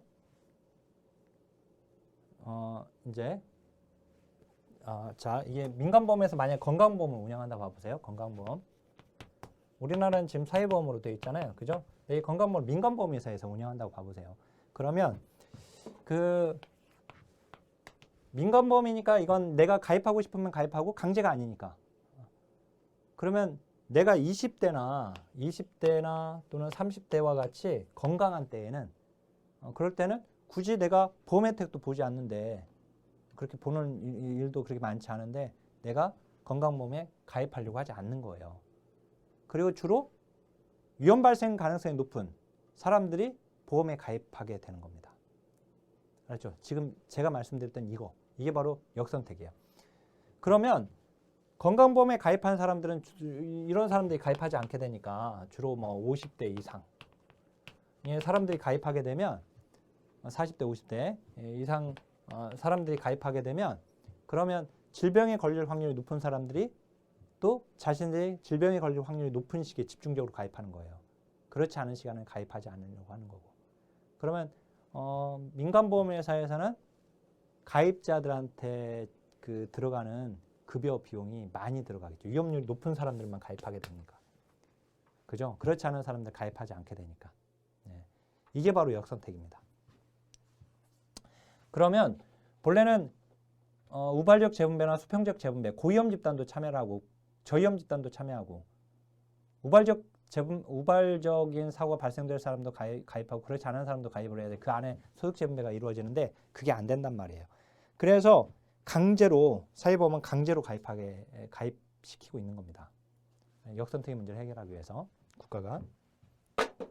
자, 근데 이게 정부의 비대칭성으로 말하는 이유는 뭐냐면 자, 여기 예를 들어서 이런 상황에서 20대가 이 A가 보험에 가입한 거예요. 근데 20대 이 사람은 자기가 진짜 그냥 어떤 의도가 있어서 가입한 게 아니라 순수하게 그냥 건강보험에 가입을 했어. 보통 20대가 가입을 하지 않는데. 근데 가입하자마자 암 진단을 받았다고 봐보세요. 암 진단. 그럼 민간보험회사는 자, 여기가 지금 수요자이고 보험을 제공하는 여기가 공급자가 되는 것이거든요. 그러면 민간보험회사는 그냥 주지 않습니다. 수요자인 20대 A한테 너 그거 이미 알고 가입한 거지. 암 진단 본래 암 진단을 어디서 받은 거 아니야? 이렇게 따져 묻는단 말이에요. 그래도 의료 어디 병원에서 어떤 그런 검사를 받았는지 다 따져보게 되고 정보를 누가 가지고 있어요? 그 정보는 소유자가 가지고 진짜 순수하게 진짜 가입한 건지 그렇지 않은지는. 그죠? 그래서 이제 여기서 공급자인 민간보험회사에서 그냥 주지 않고 여기서 법률의 문제, 이게 법률 분쟁이 일어날 수 있어요. 법적인. 그러니까 충분히 보장받아야 할 이런 의료의 문제가 보장받지 못하게 되는. 자, 그 다음 이제 도덕적 해이 보겠습니다. 도덕적 해이는 보험 가입자가 위험 발생 예방 회피 행위를 적게 하여서 위험 발생이 높아지는 현상을 도덕적 해이라고 합니다. 도덕적 해이. 그러니까 뭐냐면 이제 A가 가입을 했어요. 이제 A가 이제 다행히 가입하고 나서 아무 문제가 없어서 A가 가입되어 가지고 이제 몇 년이 흘렀어. 몇 년이 흘러가지고 지내고 있는데 사고로 이 사람이 다쳤어. 이제 보험급여를 지급해야 돼. 이제 가입 전의 정보는 뭐 이제 필요 없죠. 이제 가입하고 나서 지났으니까. 그러면 민간보험회사는 그러니까 A가 보험에 들었으니까 내가 뭐 이거 사고 나면 내가 그냥 보험 처리 받으면 되지. 이런 사고 이런 생각인 거예요. 그러니까 위험 발생 예방 회피 의무를 게을리해 가지고 발생되는 거예요. 그러면 이게 발생되면 민간보험회사는 그냥 또 주지 않는단 말이에요. 너 그거 지금 너 그거 고의 아니야? 이렇게 따져 묻는단 말이에요. 그죠? 근데 그건 누가 알아요? 수요자가 더 정보를 많이 가지고 있는 이 경우도. 고인지 아닌지. 심지어는 자기 아내까지 죽이고 자기 가족까지 죽여가면서 보험금을 타내는 사람들 있잖아요. 타내려고 하는 사람들. 그죠? 그러니까 이 민간보험에서는 그걸 또 따지게 돼요. 이게 바로 이제 도덕적 해이도 그래서 정부의 비대칭성에 해당이 됩니다. 자, 그다음 불완전한 경쟁. 이건 이제 과점이나 그러니까 독점이나 과점의 경우에 마찬가지입니다. 독과점. 그래서 경제 질서, 시장의 경쟁 질서를 재정비하기 위해서 국가가 개입하는 것이고 목차만 중요해요. 이거는. 그다음에 이제 규모의 경제. 이것도 목차만 중요한데 규모의 경제는 고정비가 높은 산업에서 기업의 규모가 커질수록 고정비 비율이 작아져서 이득을 보게 되는 것을 얘기하는 겁니다. 우리 사회복지 재원화 서비스는 규모의 경제 효과가 커요. 전 국민을 대상으로 하는 사회보험의 경우. 그러니까 국가가 한꺼번에 운영을 할 때 오히려 운영비를 절감할 수 있는 겁니다. 그래서 이건 이제 국가가 해야 한다. 사회복지 재원화 서비스는. 그다음에 이제 위험 발생의 상호 의존성이에요. 이것도 이제 내용을 조금 알아야 하는데 이건 뭐냐면 자, 민간보험회사가 있어요. 또 다시 한번 민간보험회사가 자, A하고 보험 계약을 할 때 당신 스몰 A라고 하는 위험에 빠지면 보험금 지급하겠습니다. B하고는 스몰 B, C하고는 스몰 C 위험에 빠지면 보험금 지급할게요 하고 이렇게 계약을 하는 거죠. 근데 A가 스몰 A에 B가 스몰 B에 빠지면 위험에 빠지면 보험금 지급해줘야 하는 겁니다. A한테. 자, 근데 A가 스몰 A라고 하는 위험에 빠졌을 때 그냥 그걸로만 끝나면 A한테만 지급하고 끝나면 되는데 문제는 뭐냐면 A가 발생되는 순간 B가 발생되는 순간 C가 발생되는 D가 이렇게 줄줄이 발생돼 버린다면 그러면 민간보험회사는 망합니다. 그죠? 그러니까 위험 발생에 상호 의존적이면 안 된다 이거예요. 근데 의존적이야. 상호 의존적인 거. 대표적인 게 노령 실업이에요. 노령이나 실업. 우리 실업은 IMF 때 생각해 보세요. 굉장히 많은 사람들 중산층이 무너졌다는 얘기를 했었잖아요. 그때. 그래서 이제 많은 사람들이 실직이 돼버리면 민간보험회사는 망하거든요. 그래서 이렇게 위험 발생의 상호 의존성이 높은 거. 즉 비독립적인 거. 줄줄이 발생될 수 있는 거. 이거는 민간이 하면 안 된다 이거예요. 국가가 해야지. 물론 이제 국가가 해도 재정상의 어려움은 있을 수 있지만 국가는 끝까지 책임지는 겁니다. 민간은 이제 민간에 사는 것은 자발적인 선택이기 때문에 보장을 못 받게 되는 것이고. 그죠? 그래서 거기 실업보험을 민간 시장에서 제공하게 되면 위험 발생이 상호 의존적이기 때문에 보험료율 계산이 어렵다. 맞는 겁니다. 자, 물품 평등주의. 물품을 평등하게 하는 거 국가가 해야죠. 그죠? 그다음에 이제 소득 분배 불공평. 그래서 소득 재분배를 하려고 하는 거 이것도 국가가 해야 하는 거죠. 당연히 민간한테 맡기면 누가 합니까? 가진 사람이 더 가지려고 하는데. 거기 이제 낙수 효과가 나왔었어요. 트리클 다운 이펙트라고 되어 있는데 깔때기 효과를 얘기하는 거거든요. 자, 이거는 공급주의 경제학자. 우리가 공급주의 경제학자 하면 이제 복지를 반대하는 사람들로 생각하면 돼요. 반복지주의자들, 즉 신자유주의에서 복지를 비판하는 신자유주의에서 주장하는 논리가 바로 낙수 효과입니다. 즉 대기업에 투자를 해야 한다 먼저. 그래서 경제 성장이 우선이다. 대기업에 투자를 하게 되면 마치 여기 깔때기처럼 대기업에 투자하면 그 중소기업에서 그 밑에 기업으로 이렇게 해서 떨어지게 된다 이거예요. 위에 먼저 투자를 하자라고 하는 겁니다. 근데 이와 같은 낙수 효과는 즉 부자에게 돌아갈 양이 증가하면 결국 조금씩 그 자원의 일부가 빈자들에게도 떨어진다. 근데 이것도 설득력 있는 논리이긴 하지만 여기 그 부자들한테 투자해 가지고 결국 민간 아래 가난한 사람들까지 떨어지기까지 이 시간이 너무 오래 걸려요. 빈곤의 문제는 생존의 문제란 말이에요.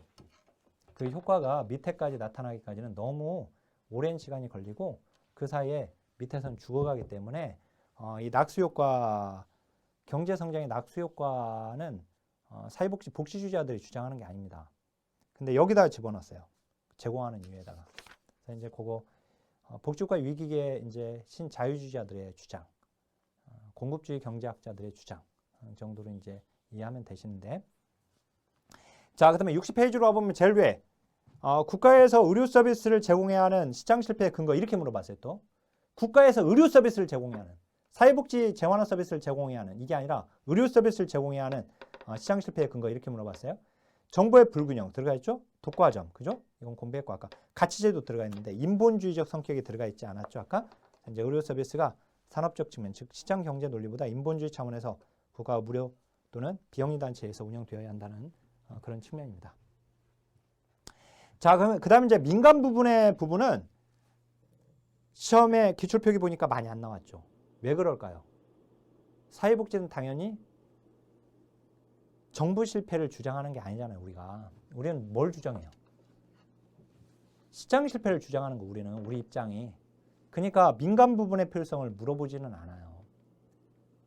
오히려 이제 시장 실패, 즉 국가가 개입해야 하는 국가 개입의 정당성을 물어보면서 얘들을 집어넣어서 틀리게끔 내는 거예요. 그래서 여기는 나오지 않는 겁니다.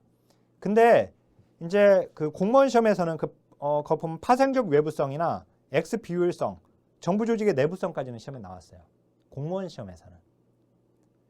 자, 참고로 우리는 안 나왔기 때문에 그냥 간단하게 그냥 설명하면 거기 1번, 2번, 3번, 4번, 5번은 국가가 일방적으로 운영했을 때, 그러니까 국가가 시장에 개입했을 때 특히 나타나는 역효과를 얘기하는 거예요. 이 파생적 외부 효과는요, 그 예에 보면, 그러니까 시장 실패를 바로잡기 위해서 국가가 개입했는데 오히려 역효과가 발생되는 거예요. 대표적인 게 바로 전세입자 보호를 위해서 임대차 기간 연장 정책이 오히려 전세금을 폭등시키거나, 우리나라 뭐 대표적인 게 아파트 가격 규제를 국가가 이제 그걸 통해 규제하려고 했지만 오히려 아파트 값을 폭등시킨 거죠. 그러면 이제 정부 니들은 가만히 좀 있어 이렇게 되는 거예요. 그게 파생적 외부 효과 또는 파생적 외부성이라고 해요. 근데 우리가 긍정적 외부 효과 또는 그냥 외부 효과 또는 부정적 외부 효과는 국가 개입의 정당성이었잖아요. 근데 이런 파생적 외부 효과는, 파생적 외부성은 이제 국가가 이제 시장 실패를 바로잡기 위해서 개입했는데 오히려 역효과가 나타난 경우니까 국가 시장에 개입하지 마 이렇게 되는 겁니다. 시장한테 그냥 맡겨. 알았죠? 그래서 이제 그거는 조심해야 한다. 그러니까 파생적 외부 효과 나오면 그건 이제 국가 개입의 정당성이 아니다. 뭐 X 비율성이나 나머지도 마찬가지 이제 그 권력의 편제까지는 다 국가가 개입했을 때 역효과를 얘기하는 거거든요. 근데 그건 나오지는 않았어요. 그래서 제가 일단은 공무원 시험이 최근에 나와서 넣어놓기는 했는데 나올 가능성도 우리한테는 좀 희박하고, 그 다음에 이제 도덕적 해이, 그 6번은 조심해야 돼요. 도덕적 해이는 국가 개입의 정당성이었거든요. 근데 얘가 민간 부분의 필요성에도 들어가요. 즉 사회복지 제도가 오히려 도덕적 해이를 주장한다. 도덕적 해이가 뭐였죠? 보험에 가입한 사람들이 보험 혜택, 그 급여 혜택이 주어질 수 있는 위험, 발생, 회피, 예방 의무를 게을리 하는 것을 얘기하거든요. 내가 보험에 가입했으니까 그냥 뭐 자동차 이게 가다가 누가 막 이렇게 오면 접촉사고, 그래, 사고, 물론 이제 우리가 그 피하기는 하지만 빵빵하고, 근데 이제 뭐 사고 나면 그냥 보험 처리하면 되지. 이게 바로 이제 도덕적 해이 현상이에요. 도덕적 해이죠, 이게. 근데 거기 이제 이게 국가 개입의 정당성이면서 또 하나 그 시장 그러니까 그 정부 실패의 또 원인으로 이렇게, 즉 그 민간물의 필요성으로 좀 또 주장이 되는 겁니다. 얘는 뭐냐면은 사회복지 제도가 오히려 도덕적 해이를 조장시켜서 이혼율을 증가시키고 미혼모를 증가시켰다. 이렇게 주장하는 거예요. 또는 빈곤의 함정이나 실업의 함정을 더 조장시켰다. 이렇게 주장하는 거. 그러니까 국가가 실업자들을 위한 어떤 대책을 만들어 놓고 빈곤자들의 대책을 만들어 놓으니까 이 사람들이 급여만 받으려고 하고 일하려고 하지 않는다. 국가가 여성복지를 만들어 놓으니까 여성들이 맘 놓고 이혼한다. 국가가 미혼모 대책을 만들어 놓으니까 미혼모가 더 발생한다. 이런 주장이에요. 그러니까 국가 개입하지 마 이렇게 주장하는 거죠. 이건 누가 주장하는 거예요? 반복지주의자들이 주장하는 거예요. 복지를 반대하는 자들이. 이런 논리는. 알았죠? 그러면 거기에 도덕적 해이 현상을 줄이기 위한 제도들이 있죠. 일하려고 하지 않는 거, 국가의 급여를 받고 일하려고 하지 않는 것도 도덕적 해이 현상이거든요. 결국은 일하게끔 만들려고 하는 제도들은 다 도덕적 해이 현상을 줄이기 위한 제도예요. 조건부 수급 제도는 이 사람들 조건부 수급 제도는 우리 자활 사업에서 지역사회복지론에서 공부했잖아요. 그렇죠? 이 조건부 수급자는요, 자활을 불이행하면 안 돼요. 이행해야지, 그래야지 자활 사업에 참여를 해야지 급여를 받을 수 있는 거거든요. 일하게 만드는 겁니다. 그리고 거기 거기 근로소득 공제제도나 자활소득 공제제도도 일해서 소득이 발생된 사람들을 대상으로 하는 거예요. 일하게 만들려고 하는 것이니까 다 도덕적 해이 현상을 줄이기 위한 제도이고, 본인부담금 제도도 도덕적 해이 현상을 줄이기 위한 제도예요. 우리 건강보험에 본인부담금이 있으니까 아프려고 하지 않는 거예요. 큰 돈 들어가니까. 미리 큰 병에 걸리지 않도록 노력하는 것이죠. 알았죠? 그래서 이 도덕적 해이는 시장 실패의 원인이기도 하고 정부 실패의 원인이기도 하다. 지금 도덕적 해이 현상이 바로 빈곤의 함정이나 실업의 함정이 거기에 들어가는 것이고, 그래서 그 빈곤의 함정, 빈곤선에 머무르는 겁니다. 그 급여를 받기 위해서. 실업의 함정도 급여를 받기 위해서 일하려고 하지 않는 것을 얘기하는 겁니다. 그 외에도 거기 비경쟁적, 그 다음에 관료제적 성격, 창의적인 혁신적인 정책 개발이 어렵다. 국가가 하게 되면. 그러니까 이건 국가 개입의 이건 역기능들이에요. 다. 그러니까 국가는 개입하지 말라는 거예요. 정치적 결정으로 인해서 너무 쓸데없는 자원을 많이 낭비하게 된다. 소비자 선택을 왜곡한다. 뭐 등등. 자, 그러면 이제 62페이지로 와보세요. 마지막. 62페이지에 복지다원주의거든요. 복지다원주의는 거기 동그라미 2번부터 봐야 돼요. 자, 복지를 제공하는 4가지 차원이 있어요.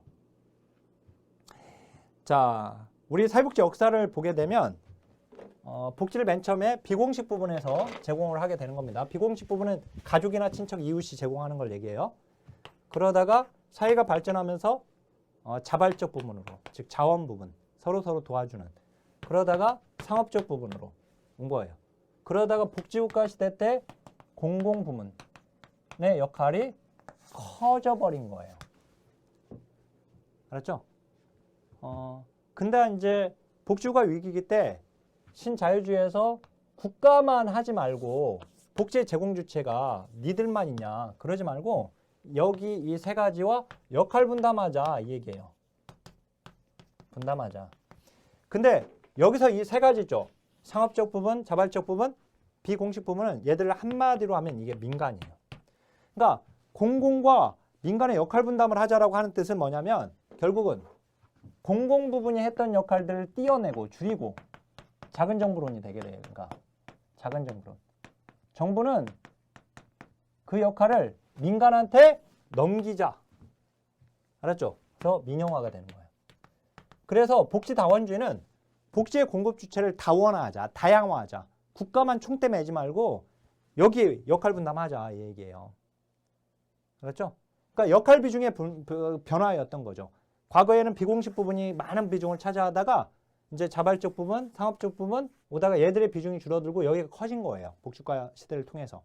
그래서 이제 이 역할을 이제 그 역할을 다시 얘들과 역할 분담하자라고 하는 것은 국가가 하는 역할들을 띄어가지고 얘들한테 주자는 것이에요. 자, 이렇게 그러면 복지의 공급 주체가 많아지게 되면 소비자들은 선택권이 더 강화되겠죠. 다양한 선택을 할 수 있게 되니까. 그죠? 그래서 결국 이제 어떻든 복지다원주의가 나오면 공공과 민간의 역할 분담, 또 하나는 민영화, 이걸 생각해야 돼요. 그래서 거기 이제 보게 되면 4번에 1번 복지혼합, 복지혼합 경제라고도 하고요. 케어의 혼합 경제라고도 하는데 복지혼합으로는 또 나옵니다. 웰페어 믹스. 그래서 민영화다, 결국은. 그래서 거기 OX 문장 이번에 나온 건데요. 거기에 국가는 복지의 주된 공급자로 인정하면서도 불평등을 야기하는 시장은 복지 공급자로 수용하지 않는다. 말도 안 되죠. 역할 분담하자라고 하는 거니까. 그래서 최근에 공사혼합 체계가 되는 거예요. 그래서 공사가 분리된다고 하면 안 돼요. 복지 다원주의니까. 민간과 공공의 분리라고 하면 틀리는 겁니다. 오히려 공공과 민간의 기능이 유사해진 거예요. 혼합됐으니까. 그래서 이 공공과 민간의 기능은 유사해진 거예요. 그러니까 어떻게 된 거예요? 구분은 모호해진 거예요. 섞여버렸으니까. 이렇게 표현해야지 맞는 거예요. 그러면 이게 공사혼합체계이기 때문에 복지다원주의는 복지혼합은 공공재정과 민간재정이 섞이는 것도 복지다원주의의 예가 됩니다. 그래서 거기 사회복지 시립사회복지관을 지방자치단체에서 만들어가지고 민간한테 위탁하는 거. 역할 분담이죠. 그죠? 그다음에 이제 사회복지기관에서의 사회적 기업을 운영하는 거. 또는 바우처 방식을 이용한 보육 서비스를 제공하거나 이런 것들 다 민간과 공공이 함께 하는 거예요. 그래서 이게 다 복지혼합의 예가 되는 것이고 지금 동그라미 2번은 지금 설명을 했고요.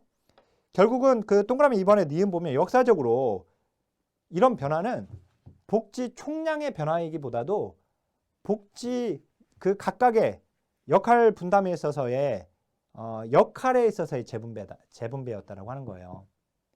알았죠? 그래서 복지 제공 주체로서 국가 외에 다른 주체를 수용한다는 점에서 복지국가를 비판하는 논리로 쓰이고 있습니다.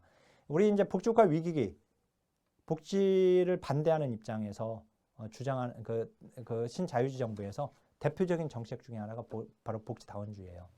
알았죠? 그래서 이제 마지막 동그라미 3번 복지다원주의의 핵심 논리 주장 보면 복지 공급 형태의 다양성을 얘기하는 거죠.